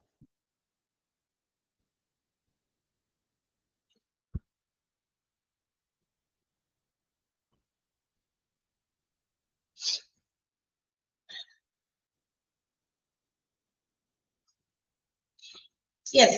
Then how can we manage talents? ഈ ടാലന്റ് മാനേജ്മെന്റിന്റെ ഇനീഷ്യേറ്റീവ്സ് ആണ് നമുക്കിനി കൊടുത്തിരിക്കുന്നത്. See, talent management initiation എടുത്താൽ it will lead to the success of the organization. നല്ല രീതിയിൽ നമ്മൾ എംപ്ലോയീസിന്റെ ടാലന്റ് ഒക്കെ മനസ്സിലാക്കി അതിന് വേണ്ടിയിട്ട് ആ ടാലന്റുകളെ പുറത്തു കൊണ്ടുവരാനുള്ള ഇനീഷ്യേഷൻ എടുക്കുകയാണെങ്കിൽ it will lead to the success of the organization. അതിന് വേണ്ടിയിട്ട് കുറെ കാര്യങ്ങൾ അവിടെയുണ്ട്. ഇതെല്ലാം ഒരുമിച്ച് നമ്മൾ എന്താ പറയാ സാറ്റിസ്ഫൈ ചെയ്യുകയാണെങ്കിൽ ഈ ടാലന്റ് മാനേജ്മെന്റിന്റെ ഇനീഷ്യേറ്റീവ്സ് എല്ലാം തന്നെ നമ്മൾ ഇംപ്ലിമെന്റ് ചെയ്യുകയാണെങ്കിൽ, എസ്റ്റാബ്ലിഷ് ചെയ്യാണെങ്കിൽ അത് എന്തിലേക്ക് നയിക്കും? അതിന്റെ അപ്പുറത്ത് ഒരു ബോക്സ് കൊടുക്കുന്നത് അത് it leads to the success of the organization. തീർച്ചയായിട്ടും ഓർഗനൈസേഷന്റെ വളർച്ച അല്ലെങ്കിൽ വിജയം എന്തിലേക്കാണ് നയിക്കുക? എന്തൊക്കെയാണത്? ഒന്നാമത്തെ പോയിന്റുകളൊക്കെ തന്നെ താഴെയും വന്നിട്ട്, ഒന്ന് മെയിൻറ്റെയിനിങ് ഇൻഡിവിജ്വൽ ഐഡന്റിറ്റി, ഇൻഡിവിജ്വൽ ആയിട്ടുള്ള ഐഡന്റിറ്റി മെയിൻറ്റെയിൻ ചെയ്യുക. റെക്കഗ്നീഷൻ ആൻഡ് റിവാർഡ്, അർഹിക്കുന്ന എംപ്ലോയീസിന് അംഗീകാരവും പ്രതിഫലവും നൽകുക. മനസ്സിലായോ? അർഹിക്കുന്നവർക്ക്, ഇപ്പൊ ഞാൻ ഒരു നല്ല കാര്യം ചെയ്തു, ഓർഗനൈസേഷന് എന്താ പറയാ പോസിറ്റീവ് ആയിട്ടുള്ള അല്ലെങ്കിൽ നല്ലൊരു റിസൾട്ട് കൊടുക്കുന്ന എന്തെങ്കിലും കാര്യം ചെയ്തു, സോ അംഗീകരിക്കപ്പെടേണ്ട ആളാണെങ്കിൽ അവരെ അംഗീകരിക്കണം. ഓക്കെ, അവന് എക്സ്ട്രാ റിവാർഡ് കൊടുക്കേണ്ടതാണെങ്കിൽ തീർച്ചയായിട്ടും അത് കൊടുക്കണം, അല്ലെ? സ്നേഹം മാത്രം പ്രകടിപ്പിച്ചതുകൊണ്ട് കാര്യമില്ല, അല്ലെ? അപ്പൊ അതൊക്കെ അങ്ങനെയൊക്കെ. പിന്നെ പ്രൊവൈഡിങ് ഓപ്പർച്യൂണിറ്റീസ്, പറ്റുന്ന ഇമ്പ്രൂവ് ചെയ്യാൻ പറ്റുന്ന അവസരങ്ങള്, ഡെവലപ്പ് ആകാൻ പറ്റുന്ന അവസരങ്ങള്, ഓപ്പർച്യൂണിറ്റീസ് എവിടെയുണ്ടോ അത് പ്രൊവൈഡ് ചെയ്യുക. റോൾ ഡിസൈൻ, ഓരോരുത്തരുടെയും റോൾ ഡിസൈൻ ചെയ്യുക. ജോബ് റൊട്ടേഷൻ, ഈ മടുപ്പ് തോന്നുന്ന ഒരേ ജോലി തന്നെ എപ്പോഴെപ്പോഴും ചെയ്തുകൊണ്ടിരിക്കുമ്പോ കുറച്ച് നാൾ കഴിയുമ്പോൾ നമുക്ക് എന്ത് ചെയ്യും? വി ഫീൽ സം ബോർഡം, അല്ലെ? ഒരു ബോറഡി ഫീലിംഗ് ഒക്കെ വരും, അല്ലെ? അപ്പൊ അതൊക്കെ ഒഴിവാക്കാൻ ജോബ് റൊട്ടേഷൻസ് നമ്മൾ കേട്ടിട്ടുണ്ട് നേരത്തെ. ജോബ് റൊട്ടേഷൻസ് ഉണ്ടെങ്കിൽ അത് കൊടുക്കാം, പറയും എന്തായാലും കേട്ടോ. ട്രെയിനിങ് ആൻഡ് ഡെവലപ്മെന്റ്, ആവശ്യത്തിന് സമയത്ത് ഇടയ്ക്ക് ഒരു ട്രെയിനിങ്ങും ഡെവലപ്മെന്റ് പ്രൊസീജിയേഴ്സും ഒക്കെ കൊണ്ടുവരിക. സക്സഷൻ പ്ലാനിങ്, ഇടയ്ക്കിടയ്ക്കുള്ള പ്ലാനിങ് എന്ന് വെച്ചാൽ ഒരു എന്താ പറയാ ഒരു പ്ലാൻ നമ്മൾ കൊണ്ടുവന്നു, അത് ഇംപ്ലിമെന്റ് ചെയ്തു, and it leads to success, അത് വിജയത്തിലേക്ക് വന്നു. So again we have to make some plannings. വീണ്ടും വീണ്ടും നമ്മൾ പ്ലാനിങ്ങുകൾ നടത്തിക്കൊണ്ടിരിക്കണം. അല്ലാണ്ട് ഒരു പ്ലാനിങ് എന്ന് പറയുന്നത് ഒറ്റ ഒരു ഇതില് തീരില്ല. അത് ഇടയ്ക്ക് നമ്മളിങ്ങനെ മാറ്റി അടുത്ത പ്ലാനിങ് എന്താണ്, next plan. So after accomplishing any plan, നമ്മൾ ഉദ്ദേശിച്ച ഏതെങ്കിലും ഒരു പ്ലാൻ നമ്മൾ നേടിയെടുത്തു കഴിഞ്ഞാൽ we must have some other one, അല്ലെ? വീണ്ടും മറ്റൊരു പ്ലാൻ നമുക്ക് ഉണ്ടായിരിക്കണം. അപ്പൊ അങ്ങനെ സക്സഷൻ പ്ലാനിങ് ആണ്. ഫ്ലെക്സിബിലിറ്റി, കുറച്ച് അയവുള്ള രീതിയിലുള്ള കാര്യങ്ങളൊക്കെ കൊണ്ടുവരിക. പിന്നെ റിലേഷൻഷിപ്പ് മാനേജ്മെന്റ്, അതായത് എംപ്ലോയർ റിലേഷൻഷിപ്പ് മാനേജ് ചെയ്യുന്നതുമായി ബന്ധപ്പെട്ടിട്ട്. ആൻഡ് സെൽഫ് മോട്ടിവേഷൻ, അതായത് സ്വയം മോട്ടിവേറ്റഡ് ആക്കുന്ന രീതിയിൽ. ഇതെല്ലാം ഇനീഷ്യേറ്റീവ് ആയിട്ട് നമ്മൾ എടുത്താൽ lead to the success of organization. അത് ഓർഗനൈസേഷന്റെ വിജയത്തിലേക്കായിരിക്കും കൊണ്ടുവരിക. ഓക്കെ, ഈ ഒരു ബോക്സ് ഒന്ന് ടിക്കറ്റ് വെച്ചേക്ക് കേട്ടോ. പോയിന്റുകൾ എക്സ്പ്ലെയിൻ ചെയ്തിട്ടുണ്ട് താഴെ.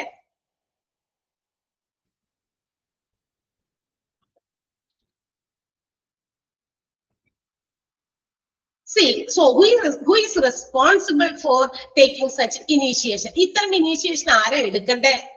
Yes, it is none other than the management and also the higher authorities. തീർച്ചയായിട്ടും ഈ പറയുന്ന ടാലന്റ് മാനേജ് ചെയ്യുന്ന ഇനീഷ്യേഷൻ എടുക്കേണ്ട ആ ഒരു വിഭാഗം എന്ന് പറയുന്നത് തീർച്ചയായിട്ടും മാനേജ്മെന്റും അതുപോലെ തന്നെ നല്ല ഉയർന്ന അധികാരത്തിൽപ്പെട്ട ആളുകളുമാണ്, ഓർഗനൈസേഷന്റെ ഹയർ അതോറിറ്റീസും ആണ്.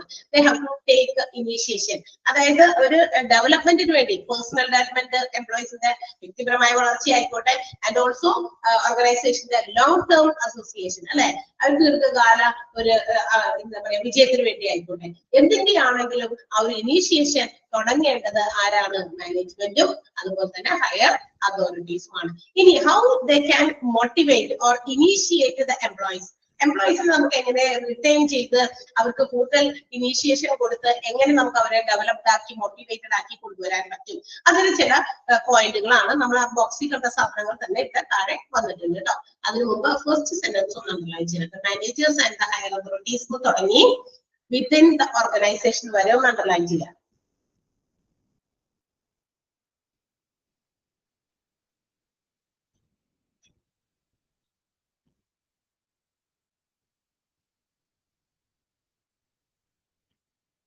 പറഞ്ഞോട്ടെ? ഹലോ, പറയട്ടെ? യെസ്, ഫസ്റ്റ് വൺ എന്താണ്? റെക്കഗ്നീഷൻ. റെക്കഗ്നീഷൻ എന്ന് പറഞ്ഞ അംഗീകാരം. എന്താ അത്?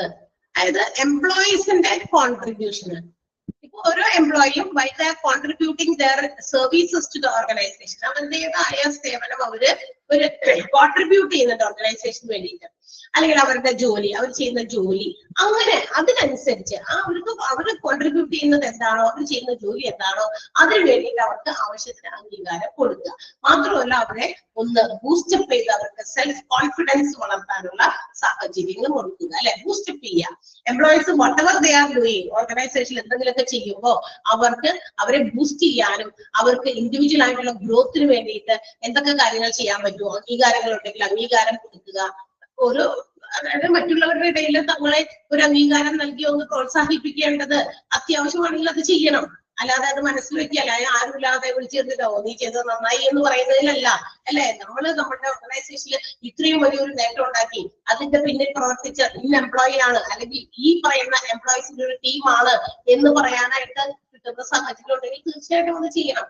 സോ അത് എന്താ, എംപ്ലോയീസിനെ ഒന്ന് ബൂസ്റ്റപ്പ് ചെയ്യും, അവരുടെ സെൽഫ് മോട്ടിവേഷൻ അല്ലെങ്കിൽ സെൽഫ് കോൺഫിഡൻസ് വർദ്ധിപ്പിക്കാനായിട്ട് കഴിയും. ഓക്കെ, ഫസ്റ്റ് പോയിന്റ് മനസ്സിലായോ? recognizing employees' contribution and their work on individual grounds boost up self-confidence in them. മനസ്സിലായോ? ആ റെക്കഗ്നീഷൻ എന്ന് പറഞ്ഞ പോയിന്റ് ഒന്ന് അണ്ടർലൈൻ ചെയ്ത് വെച്ചേക്ക്.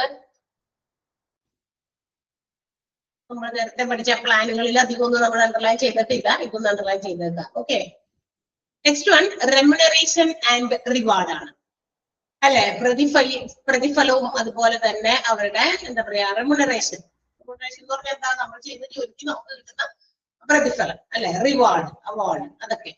ഇൻക്രീസിങ് പേ, അവരുടെ അടുത്ത് ചിലപ്പോ ഒരു വർഷത്തില് വന്നു കഴിഞ്ഞപ്പോ നമ്മളോട് എന്താ പറയാ വരുമ്പോ നിങ്ങൾക്ക് ഇത്രയാണ് സാലറി, ആഫ്റ്റർ എ ഇയർ അല്ലെങ്കിൽ ആഫ്റ്റർ 2 months അല്ലെങ്കിൽ ആഫ്റ്റർ 6 months ഇത്ര നിങ്ങളുടെ സാലറിക്ക് ഇൻക്രിമെന്റ് ഉണ്ടാകും എന്നൊക്കെ പറഞ്ഞു വെച്ചിട്ടുണ്ടെങ്കിൽ അതൊക്കെ കൃത്യമായിട്ട് പേ ചെയ്യാം.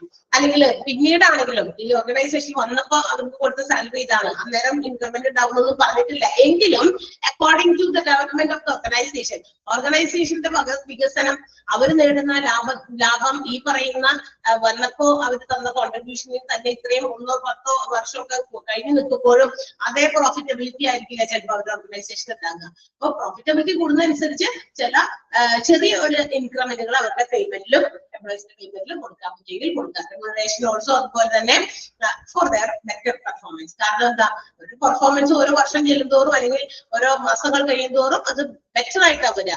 സോ ഇൻക്രീസ്ഡ് പെർഫോമൻസിന് തീർച്ചയായിട്ടും അവർക്ക് അതിനുള്ള പേയ്മെന്റ് ഇൻക്രീസ് ചെയ്ത് കൊടുക്കുക. increasing pay and remuneration of the employees as a reward for their better performance. അതും അണ്ടർലൈൻ ചെയ്യുക.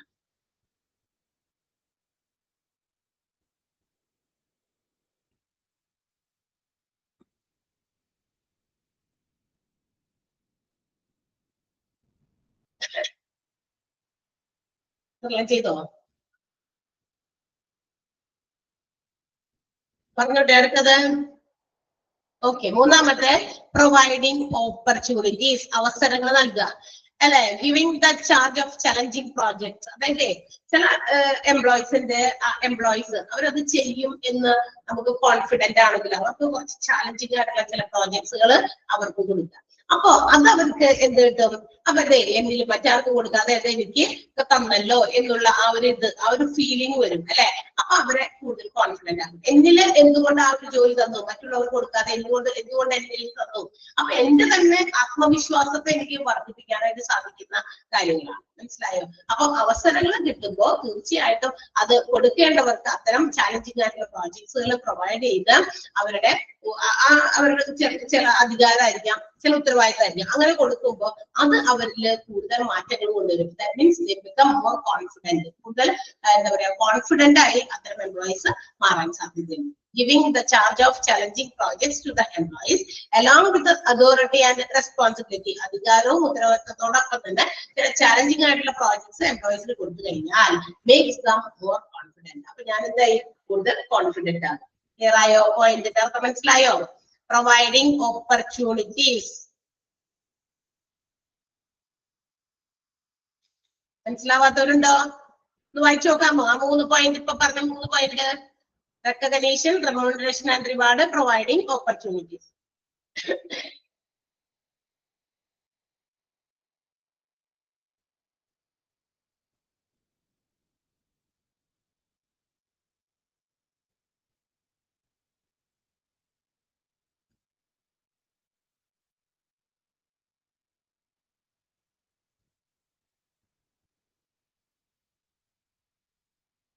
വായിച്ചോ?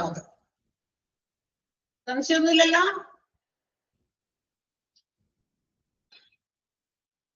Okay, next one role design ആണ്. റോൾ ഡിസൈൻ, റോൾ എന്ന് പറഞ്ഞാൽ എന്താ?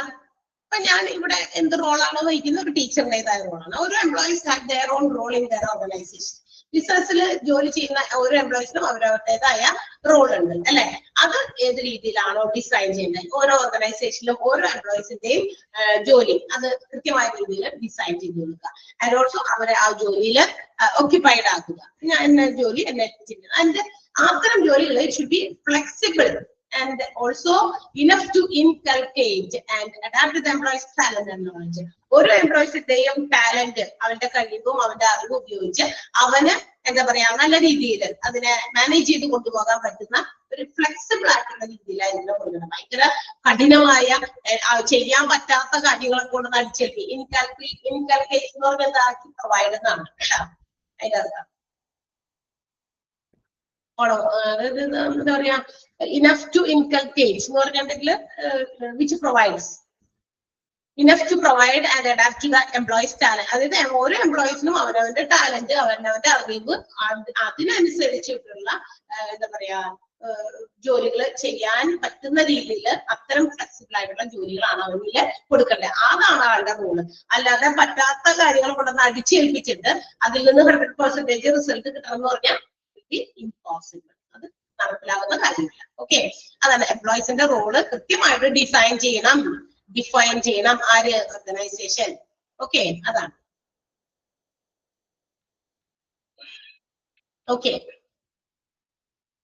അടുത്തത് അവിടെ അണ്ടർലൈൻ ചെയ്യാനൊന്നുമില്ല. ജോബ് റൊട്ടേഷൻ ആണ്. What you mean by job rotation? ഞാൻ നേരത്തെ പറഞ്ഞു to shift an employee from one job to another to decrease boredom അല്ലെ. അതായത് ബോറടി മാറ്റാൻ, എന്താ പറയാ ഒരേ സെയിം കൈൻഡ് ഓഫ് വർക്ക് നമ്മൾ ചെയ്ത് കഴിയുമ്പോ ഉണ്ടാകുന്ന ഒരു അലസത, മടി അല്ലെ. അതേസമയം പുതിയ കാര്യം ചെയ്യുമ്പോൾ ഒരു എന്തൂസിയാസമാണ് അല്ലെ. പുതിയതാണല്ലോ ചെയ്യാനായിട്ട് എന്ന്. അതേസമയം ഒരേ കാര്യം തന്നെ നമ്മൾ സെയിം ആയിട്ട് ഇങ്ങനെ എല്ലാ ദിവസവും റുട്ടീൻ പോലെ ഇങ്ങനെ റിപ്പീറ്റ് ചെയ്തുകൊണ്ടിരിക്കുമ്പോൾ അത് നമുക്കൊരു മടുപ്പ് തോന്നും. അപ്പൊ ആ മടുപ്പുകളൊക്കെ ഒഴിവാക്കി കൂടുതൽ എന്തൂസിയാസ്റ്റിക് ആൻഡ് എനർജറ്റിക് ആയിട്ട് എംപ്ലോയീസിനെ മാറ്റാനായിട്ട് എന്ത് ചെയ്യാം? Can be shifted from one employment ഒരു ജോബിൽ നിന്ന് മറ്റൊരു ജോബിലേക്ക് അവരെ മാറ്റാൻ പറ്റും. ആൻഡ് അങ്ങനെ വരുമ്പോ it will keep them more engaged and more motivated. അപ്പൊ എന്ത് പറ്റും? പുതിയതല്ലേ, അപ്പൊ പുതിയത് ചെയ്യാനുള്ള ആകാംക്ഷ ഉണ്ടാവും. അപ്പൊ അങ്ങനെ കൂടുതൽ അതിൽ എൻഗേജ്ഡ് ആവും, കൂടുതൽ മോട്ടിവേറ്റഡ് ആവും. ക്ലിയർ ആയോ? മനസ്സിലായോ? സിമ്പിൾ ആണ് ജോബ് റൊട്ടേഷൻ. ഓക്കെ, അതില് നമുക്ക് ആ ഒരു സെന്റൻസ് അണ്ടർലൈൻ ചെയ്യണം കേട്ടോ. രണ്ട് സെന്റൻസും അണ്ടർലൈൻ ചെയ്യണം. Employees lack enthusiasm if they perform same kind of work daily. ഒരേ തരത്തിലുള്ള ജോലി എല്ലാ ദിവസവും ചെയ്യുമ്പോൾ എംപ്ലോയീസിന് എന്ത് തോന്നും? ലാക്ക് ഓഫ് enthusiasm, സന്തോഷക്കുറവ്, ഒരു മടുപ്പൊക്കെ അല്ലെ. ഇത് എന്തെല്ലാം ചെയ്തോണ്ട് ഇന്നും ഉണ്ടല്ലോ അങ്ങനെ തന്നെ ചെയ്യാൻ. ഓക്കെ, അത് അങ്ങനെ വരുമ്പോ job rotation or temporary shifting, temporary ആണല്ലോ, കാലകാലത്തേക്കല്ല, ഒന്ന് മാറ്റുക എംപ്ലോയീസിനെ from one job to another within the organization to keep essential to keep them engaged and motivated. അതായത് അവരെ കൂടുതൽ മോട്ടിവേറ്റഡ് ആക്കാനും കൂടുതൽ എൻഗേജ്ഡ് ആക്കാനും നമുക്ക് വേണമെങ്കിൽ അവരെ ആ ജോബിൽ നിന്നൊന്ന് മാറ്റി താൽക്കാലികമായിട്ട് ജോലിയിലേക്ക് വേണമെങ്കിൽ ഷിഫ്റ്റ് ചെയ്യാം.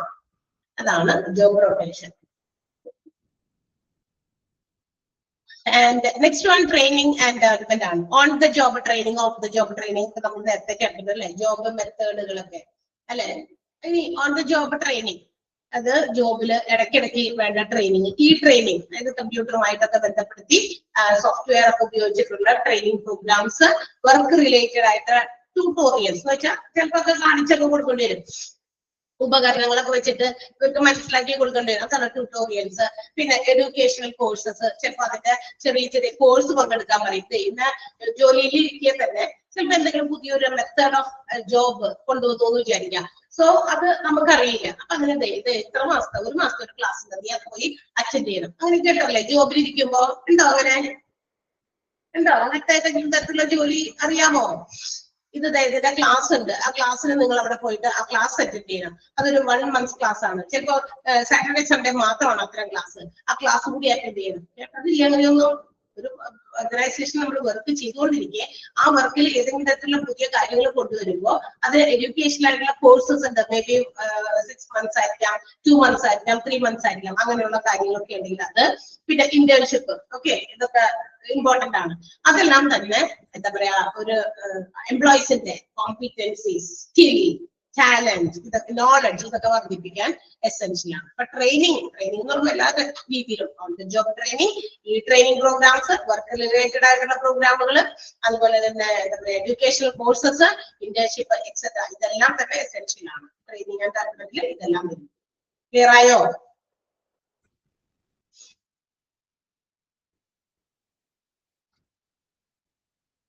Okay, next. അപ്പൊ ഒന്ന് വായിച്ചു നോക്കിയേ, ജോബ് റൊട്ടേഷനും ട്രെയിനിങ് ആൻഡ് ഡെവലപ്മെന്റ് ഒന്ന് വായിച്ചു നോക്കിയേ.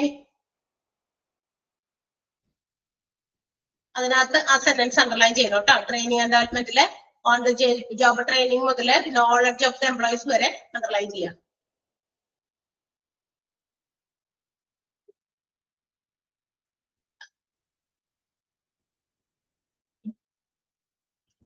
Yes, next one succession planning ആണ്. ഇന്റേണൽ പ്രൊമോഷൻസ് എന്ന് പറഞ്ഞാൽ ഇൻസൈഡ് ഡിപ്പാർട്ട്മെന്റിൽ തന്നെ ചിലപ്പോ ചെറിയ ചെറിയ പ്രൊമോഷൻസ് ഒക്കെ ഇത് കൊടുക്കുമ്പോൾ they can identify and also individualsന് they feel they have been developed. അതിൽ ഇൻഡിവിജ്വൽ ഒരു ഡെവലപ്മെന്റ് ഫീലിംഗ് എംപ്ലോയീസിന് ഉണ്ടാകും. ഒരു ഇന്റേണൽ അകത്ത് തന്നെ വെച്ചിട്ട് പ്രൊമോഷൻ ആണ്. ചിലപ്പോ ഇവിടെ നിന്ന് നേരത്തെ ചെയ്തിരുന്ന ജോലിയിൽ നിന്നും അതേ ഡിപ്പാർട്ട്മെന്റിൽ തന്നെ കുറച്ചുകൂടി ഉയർന്ന പൊസിഷനിലേക്ക് അവരെ മാറ്റുക. അത് അപ്പോൾ ഇൻഡിവിജ്വൽ ആയിട്ടുള്ള ഒരു ഡെവലപ്മെന്റിലേക്ക് വഴിതെളിക്കും. അങ്ങനെ വരുമ്പോൾ എന്താണ്, can be A successor of senior, അല്ലെ? ഒരു സീനിയർ ആയിട്ടുള്ള ഒരു പൊസിഷനിലേക്ക് എത്തി എന്നുള്ളൊരു മൈൻഡ്, ഒരു ഫീലിംഗ് കൂടി ഉണ്ടാകും. അപ്പൊ സക്സഷൻ പ്ലാനിങ് ആണ്. എന്ന് വെച്ചിട്ടുണ്ടെങ്കിൽ ആ ഒരു മേഖലയിൽ സക്സസ് ആയിട്ട് നമ്മൾ അതിനെ ആളെ കുറച്ചുകൂടി കൂടുതൽ ഉത്തരവാദിത്തങ്ങളോ ചിലൊരു അധികാരം കൂടിയ രീതിയിലേക്ക് പ്രൊമോട്ട് ചെയ്യുന്നു. ആ പ്രൊമോഷൻ ആൾക്ക് ഇൻഡിവിജ്വൽ ആയിട്ടുള്ള ഡെവലപ്മെന്റ് പ്രൊവൈഡ് ചെയ്യും. ആൻഡ് ഓൾസോ തനിക്ക് ഒരു സീനിയർ പൊസിഷൻ കിട്ടി എന്നുള്ളൊരു ഫീലിംഗ്. അതാണ് സക്സഷൻ പ്ലാനിങ്. അത് പ്രൊവൈഡ് ചെയ്യുന്നവർക്ക് കൊടുക്കുക തന്നെ ചെയ്യണം. അല്ലാതെ എന്ന് വന്നത് മുതൽ പോകുന്നിടം വരെ ഒരേ രീതിയിലല്ലാതെ അവരെ മാറ്റങ്ങൾ അങ്ങനെ കൊണ്ടുവരിക. അടുത്തത് ഫ്ലെക്സിബിലിറ്റി ആണ്. Providing flexible work environment. ഒരേ രീതിയിലുള്ള വർക്ക് എൻവയോൺമെന്റ് അല്ലാതെ ഫ്ലെക്സിബിൾ ആകുന്ന രീതിയിൽ എന്ന് വെച്ചാൽ എന്താ, മാറ്റിയും മറിച്ചൊക്കെ ഉള്ള ഒരു അന്തരീക്ഷമൊക്കെ എംപ്ലോയീസിന് കൊടുക്കുക. So they can be more adaptable. അങ്ങനെ വരുമ്പോ അവരെന്ത് ചെയ്യും, അവര് അതുമായിട്ട് അഡാപ്റ്റബിൾ ആകും. എന്ന് വെച്ചാൽ അതിനോട് സഹകരിച്ച് അനുകൂലിച്ച് അവർക്ക് കൂടുതൽ അവരുടെ എന്താ പറയാ ക്രിയേറ്റിവിറ്റി അവർക്ക് ഉണ്ടാക്കാൻ സാധിക്കും. ഓരോ എംപ്ലോയീസിനും ഫ്ലെക്സിബിൾ ആകണം. ജോബിന്റെ മെത്തേഡുകളാകാം, ജോബ് ടൈപ്പ് ആകാം, അതൊക്കെ കൂടുതൽ ഫ്ലെക്സിബിൾ ആക്കി കഴിഞ്ഞാൽ അവനവന്റെ ഐഡിയ ഉപയോഗിച്ച് കൂടുതൽ ക്രിയേറ്റീവ് ആയിട്ട് ചിന്തിച്ച് കാര്യങ്ങൾ പെർഫോം ചെയ്യാൻ പറ്റും. അതുകൊണ്ടാണ് ഫ്ലെക്സിബിൾ ആയിരിക്കണം ജോബ് ഡിസൈൻ ചെയ്യുമ്പോൾ എന്ന് പറയുന്നതിന്റെ reason.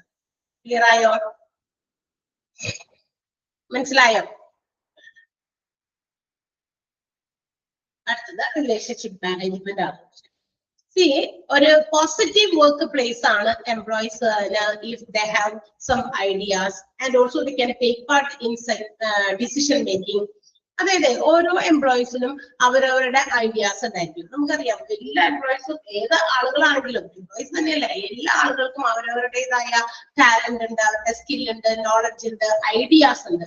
So if you have some opportunity to provide, to put more ideas and also for making some new suggestions, പുതിയ സജഷൻസ് ഉണ്ടെങ്കിൽ, പുതിയ ഐഡിയാസ് ഉണ്ടെങ്കിൽ അവിടെ നിന്ന് നമുക്ക് വേണമെങ്കിൽ നേടാം. മാത്രമല്ല അവരുടെ ഡിസിഷൻ മേക്കിംഗ് പ്രോസസ്സിലേക്ക് അവരെ കൂടി ഇൻക്ലൂഡ് ചെയ്യുകയാണെങ്കിൽ അങ്ങനെ വരുമ്പോൾ എന്ത് പറ്റും, they will be encouraged. ഈ എംപ്ലോയീസിന് കൂടുതൽ എൻകറേജ്മെന്റ് കിട്ടും. കാരണം to achieve the goals, കാരണം അവരുടെ ബെറ്റർ പെർഫോമൻസ് അവാർഡ് കൊടുക്കുക അല്ലെങ്കിൽ റിവാർഡ് കൊടുക്കുക, ഇതെല്ലാം എംപ്ലോയീസ് എന്താ പറയാ അവിടെ തന്നെ റീറ്റെയിൻ ചെയ്യാൻ. എനിക്ക് എന്റെ ഓർഗനൈസേഷനിൽ വേണ്ടത്ര അംഗീകാരം കിട്ടുന്നുണ്ട്, എനിക്ക് വേണ്ടത്ര റിവാർഡ്, ഞാൻ ചെയ്യുന്ന ബെറ്റർ പെർഫോമൻസിന് അനുസരിച്ചുള്ള റെക്കഗ്നീഷനും റിവാർഡും എനിക്ക് കിട്ടുന്നുണ്ട്.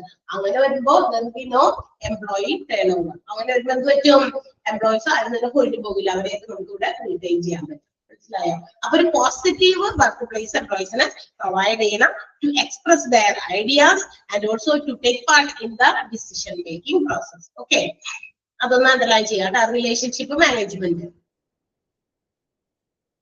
ഫുൾ സെന്റൻസ് അണ്ടർലൈൻ ചെയ്യണം.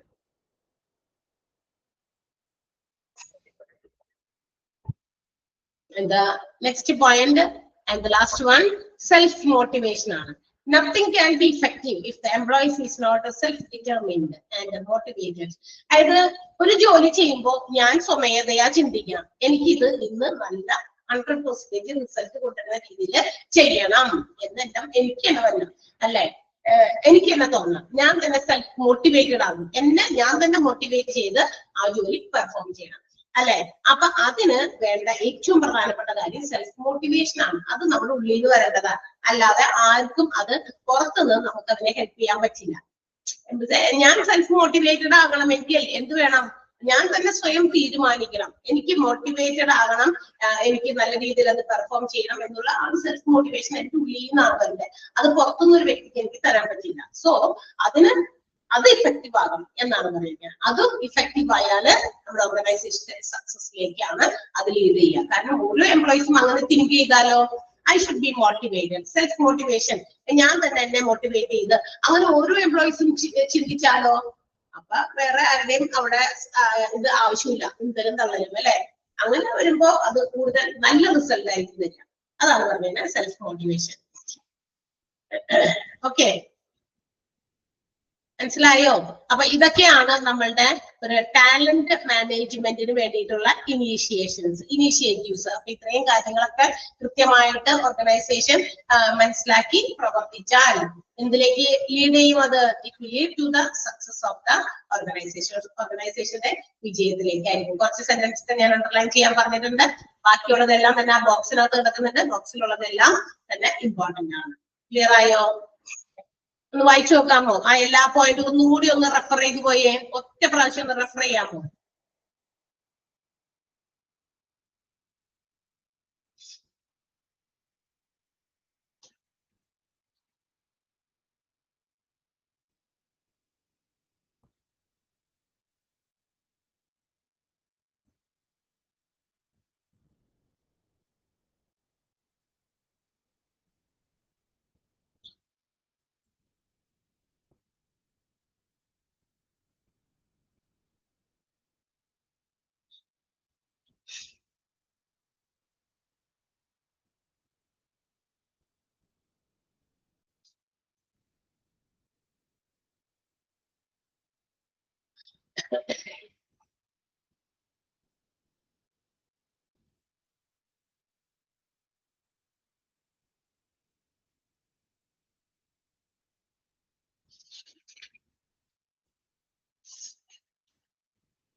ഓക്കെ അല്ലേ? കുഴപ്പമില്ലല്ലോ. അടുത്തേക്ക് പോകാം. Compensation management. ഈ ഒരു ചാപ്റ്ററിന്റെ പേര് അങ്ങനെയായിരുന്നു, talent management and compensation management. Both ഹെഡിങ്സും ആ ഒരു ഒറ്റ മൊഡ്യൂളിൽ തന്നെ ഉണ്ട് കേട്ടോ. ടാലന്റ് മാനേജ് ചെയ്യുന്നത് ഇത്രയും നേരം നമ്മൾ പറഞ്ഞുകൊണ്ടിരുന്നത് എംപ്ലോയീസിന്റെ പെർഫോമൻസിനെ ഇൻക്രീസ് ചെയ്ത് അവരുടെ ടാലന്റുകൾ മനസ്സിലാക്കിയിട്ടാണ്. അപ്പൊ ടാലന്റഡ് ആയിട്ടുള്ള എംപ്ലോയീസിനെ കണ്ടെത്തി നല്ല രീതിയിൽ അവരെ എന്താ പറയാ നമ്മുടെ ഓർഗനൈസേഷനിൽ റീറ്റെയിൻ ചെയ്യാനുള്ള കാര്യങ്ങളാണ്. അങ്ങനെ റിട്ടൈൻ ചെയ്താൽ അത് ഓർഗനൈസേഷന്റെ വിജയത്തിലേക്കായിരിക്കും അത് കൊണ്ടെത്തിക്കുക. അതുകൊണ്ട് അത് മാനേജ് ചെയ്ത് കൊണ്ടുപോകുന്ന കാര്യങ്ങളായിരുന്നു ഇപ്പൊ ഇത്രയും നേരം നമ്മൾ പറഞ്ഞുകൊണ്ടിരുന്നത്. നെക്സ്റ്റ് വൺ കോമ്പൻസേഷൻ മാനേജ്മെന്റ് ആണ്. എന്താണ് കോമ്പൻസേഷൻ മാനേജ്മെന്റ് എന്ന് പറയുന്നത്? It is the management of or the implementation of some sound procedures or policies or practices which leads to the employee compensation. അത് എംപ്ലോയീസിന് കൊടുക്കേണ്ട കോമ്പൻസേഷൻ എന്താണ് എന്നതിനെ കുറിച്ച് ഒരു വ്യക്തമായ കൃത്യമായ ഒരു നല്ല രീതിയിലുള്ള പോളിസീസ് പ്രാക്ടീസസ് ഇംപ്ലിമെന്റ് ചെയ്യുക. എന്നുവെച്ചാൽ എംപ്ലോയീസിന് എന്തൊക്കെ കൊടുക്കണം, അവർക്ക് കൊടുക്കേണ്ട സാലറി വേജസ് എങ്ങനെയാണ്, ആ പാക്കേജ് എങ്ങനെയാണ്, അതിനൊക്കെ വ്യക്തമായ ഒരു ധാരണയിലെത്തി ഒരു നല്ല പോളിസി അതിനുവേണ്ടി ഉണ്ടായിരിക്കണം. അല്ലാണ്ട് ഇന്നാൾ വരുമ്പോ നിനക്ക് ഇത്ര സാലറി, നിനക്ക് ഇത്ര വേജസ് അങ്ങനെയൊക്കെ പറഞ്ഞു അല്ലാതെ അത് കൃത്യമുണ്ട്. അതിനൊരു എന്തുകൊണ്ട് ഇത്രയും സാലറി പ്രൊവൈഡ് ചെയ്യുന്നു, എന്തുകൊണ്ട് ഈ ഒരു വേജസ് പ്രൊവൈഡ് ചെയ്യുന്നു, അത് കൃത്യമായിട്ട് സിസ്റ്റമാറ്റിക് ആയിട്ട് ഇംപ്ലിമെന്റ് ചെയ്യുന്ന ഒരു രീതി. അതിനെയാണ് നമ്മുടെ കോമ്പൻസേഷൻ മാനേജ്മെന്റ് എന്ന് ഉദ്ദേശിക്കുന്നത്. അതായത് എംപ്ലോയീസിന്റെ കോമ്പൻസേഷൻ സംബന്ധമായിട്ടുള്ള കാര്യങ്ങൾ ചെയ്യുമ്പോൾ അതൊരു കൃത്യമായ രീതിയിൽ ഒരു sound policies and practices adopt ചെയ്ത് തന്നെ ചെയ്യുക എന്ന് മനസ്സിലായോ? അപ്പൊ കൃത്യമായ രീതിയിൽ ഒരേ വിഭാഗത്തിൽപ്പെട്ട ജോലിക്കാർക്കെല്ലാം ഒരേ കൂലി, ഒരേ വിഭാഗത്തിൽപ്പെട്ട ഓഫീസേഴ്സിനൊക്കെ ഒരേ സാലറി, അത് എത്രയാണ് കൊടുക്കേണ്ടത്, അത് എത്രയാണ് എന്നുള്ളതാണ്.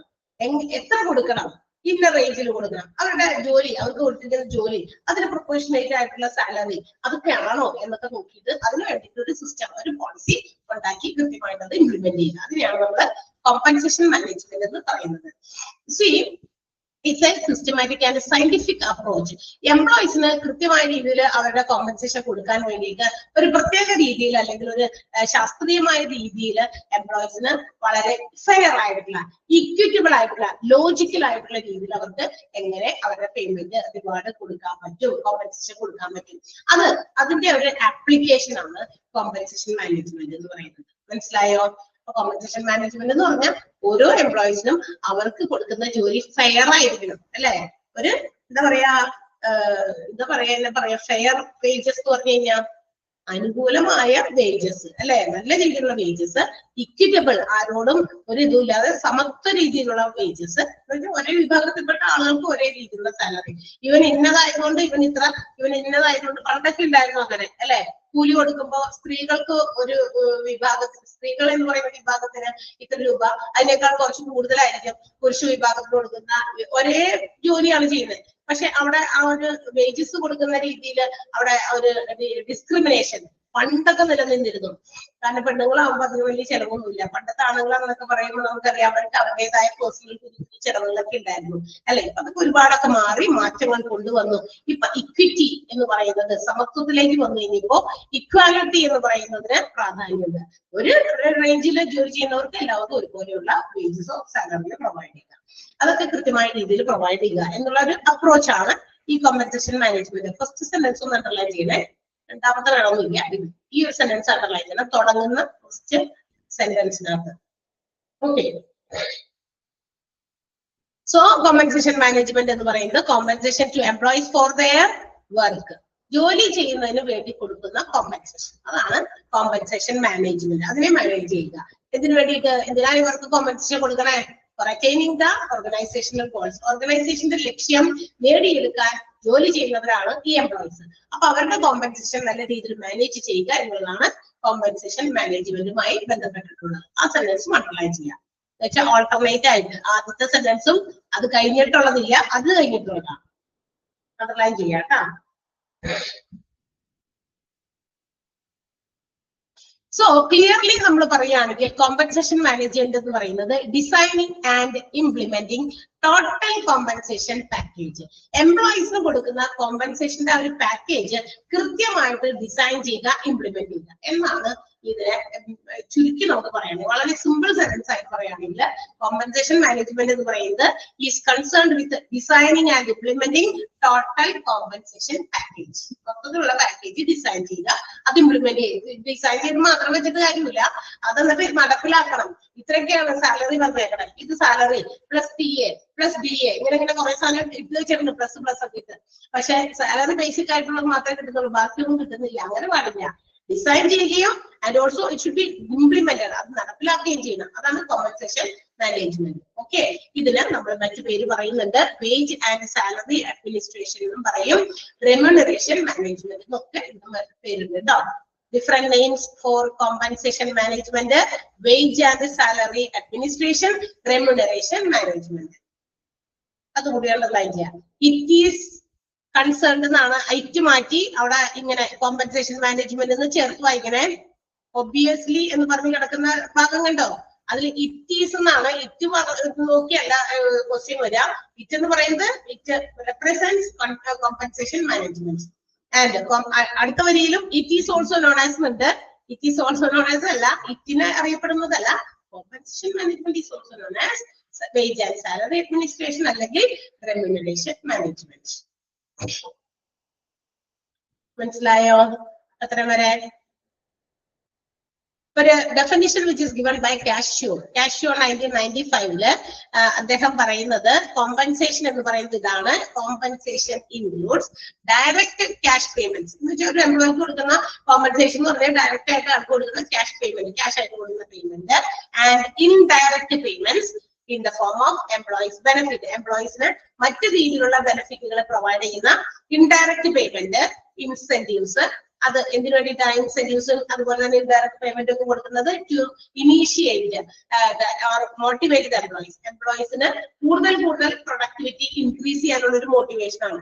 ഇപ്പൊ എനിക്ക് ഈ മാസം ഞാൻ ചെയ്ത കൂടുതൽ എഫേർട്ടിന് എനിക്കൊരു പേയ്മെന്റ് എക്സ്ട്രാ തരികയാണെങ്കിൽ അടുത്ത മാസം ഞാൻ വീണ്ടും ഒന്നുകൂടി അതിനേക്കാൾ കൂടുതൽ ഹയർ പ്രൊഡക്ടിവിറ്റി കൊണ്ടുവരാൻ നോക്കും അല്ലെ. ബിക്കോസ് എനിക്ക് അറിയാം ഇറ്റ് വിൽ ബി റിവാർഡ്, അതിനുള്ള റെക്കഗ്നേഷൻ അല്ലെങ്കിൽ റിവാർഡ് എക്സ്ട്രാ കിട്ടുന്ന നമുക്കൊരു ബോധ്യമുണ്ട്. അങ്ങനെ വരുമ്പോൾ അത് കൂടുതൽ പ്രൊഡക്ടിവിറ്റി എംപ്ലോയീസിന്റെ കൊണ്ടുവരാൻ പറ്റും എന്നാണ് ആര് പറയുന്നത്, കാഷ്യോ 1995 പറഞ്ഞു വെച്ചിരിക്കുന്ന ഒരു ഡെഫിനിഷൻ ആണ് കേട്ടോ.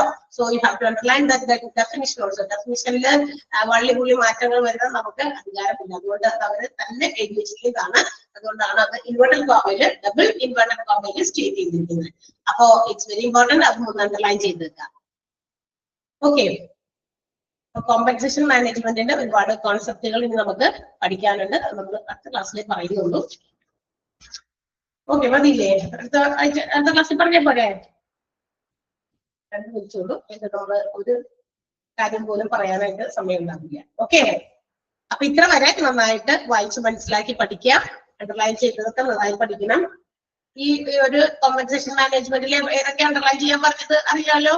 ഫസ്റ്റ് പാരഗ്രാഫിൽ എഴുതിയിരുന്ന ഒരു സെന്റൻസ്, അത് കഴിഞ്ഞ് തേർഡ് പാരഗ്രാഫിൽ പറഞ്ഞിരിക്കുന്ന സെന്റൻസ്, പിന്നെ ഫോർത്ത് പാരഗ്രാഫിൽ ഇറ്റ് ഈസ് കൺസേൺഡ് എന്നാണ് ഇറ്റ് മാറ്റി അവിടെ കോമ്പൻസേഷൻ മാനേജ്മെന്റ് എന്ന് ചേർത്ത് വായിച്ച് നമ്മൾ പഠിക്കണം.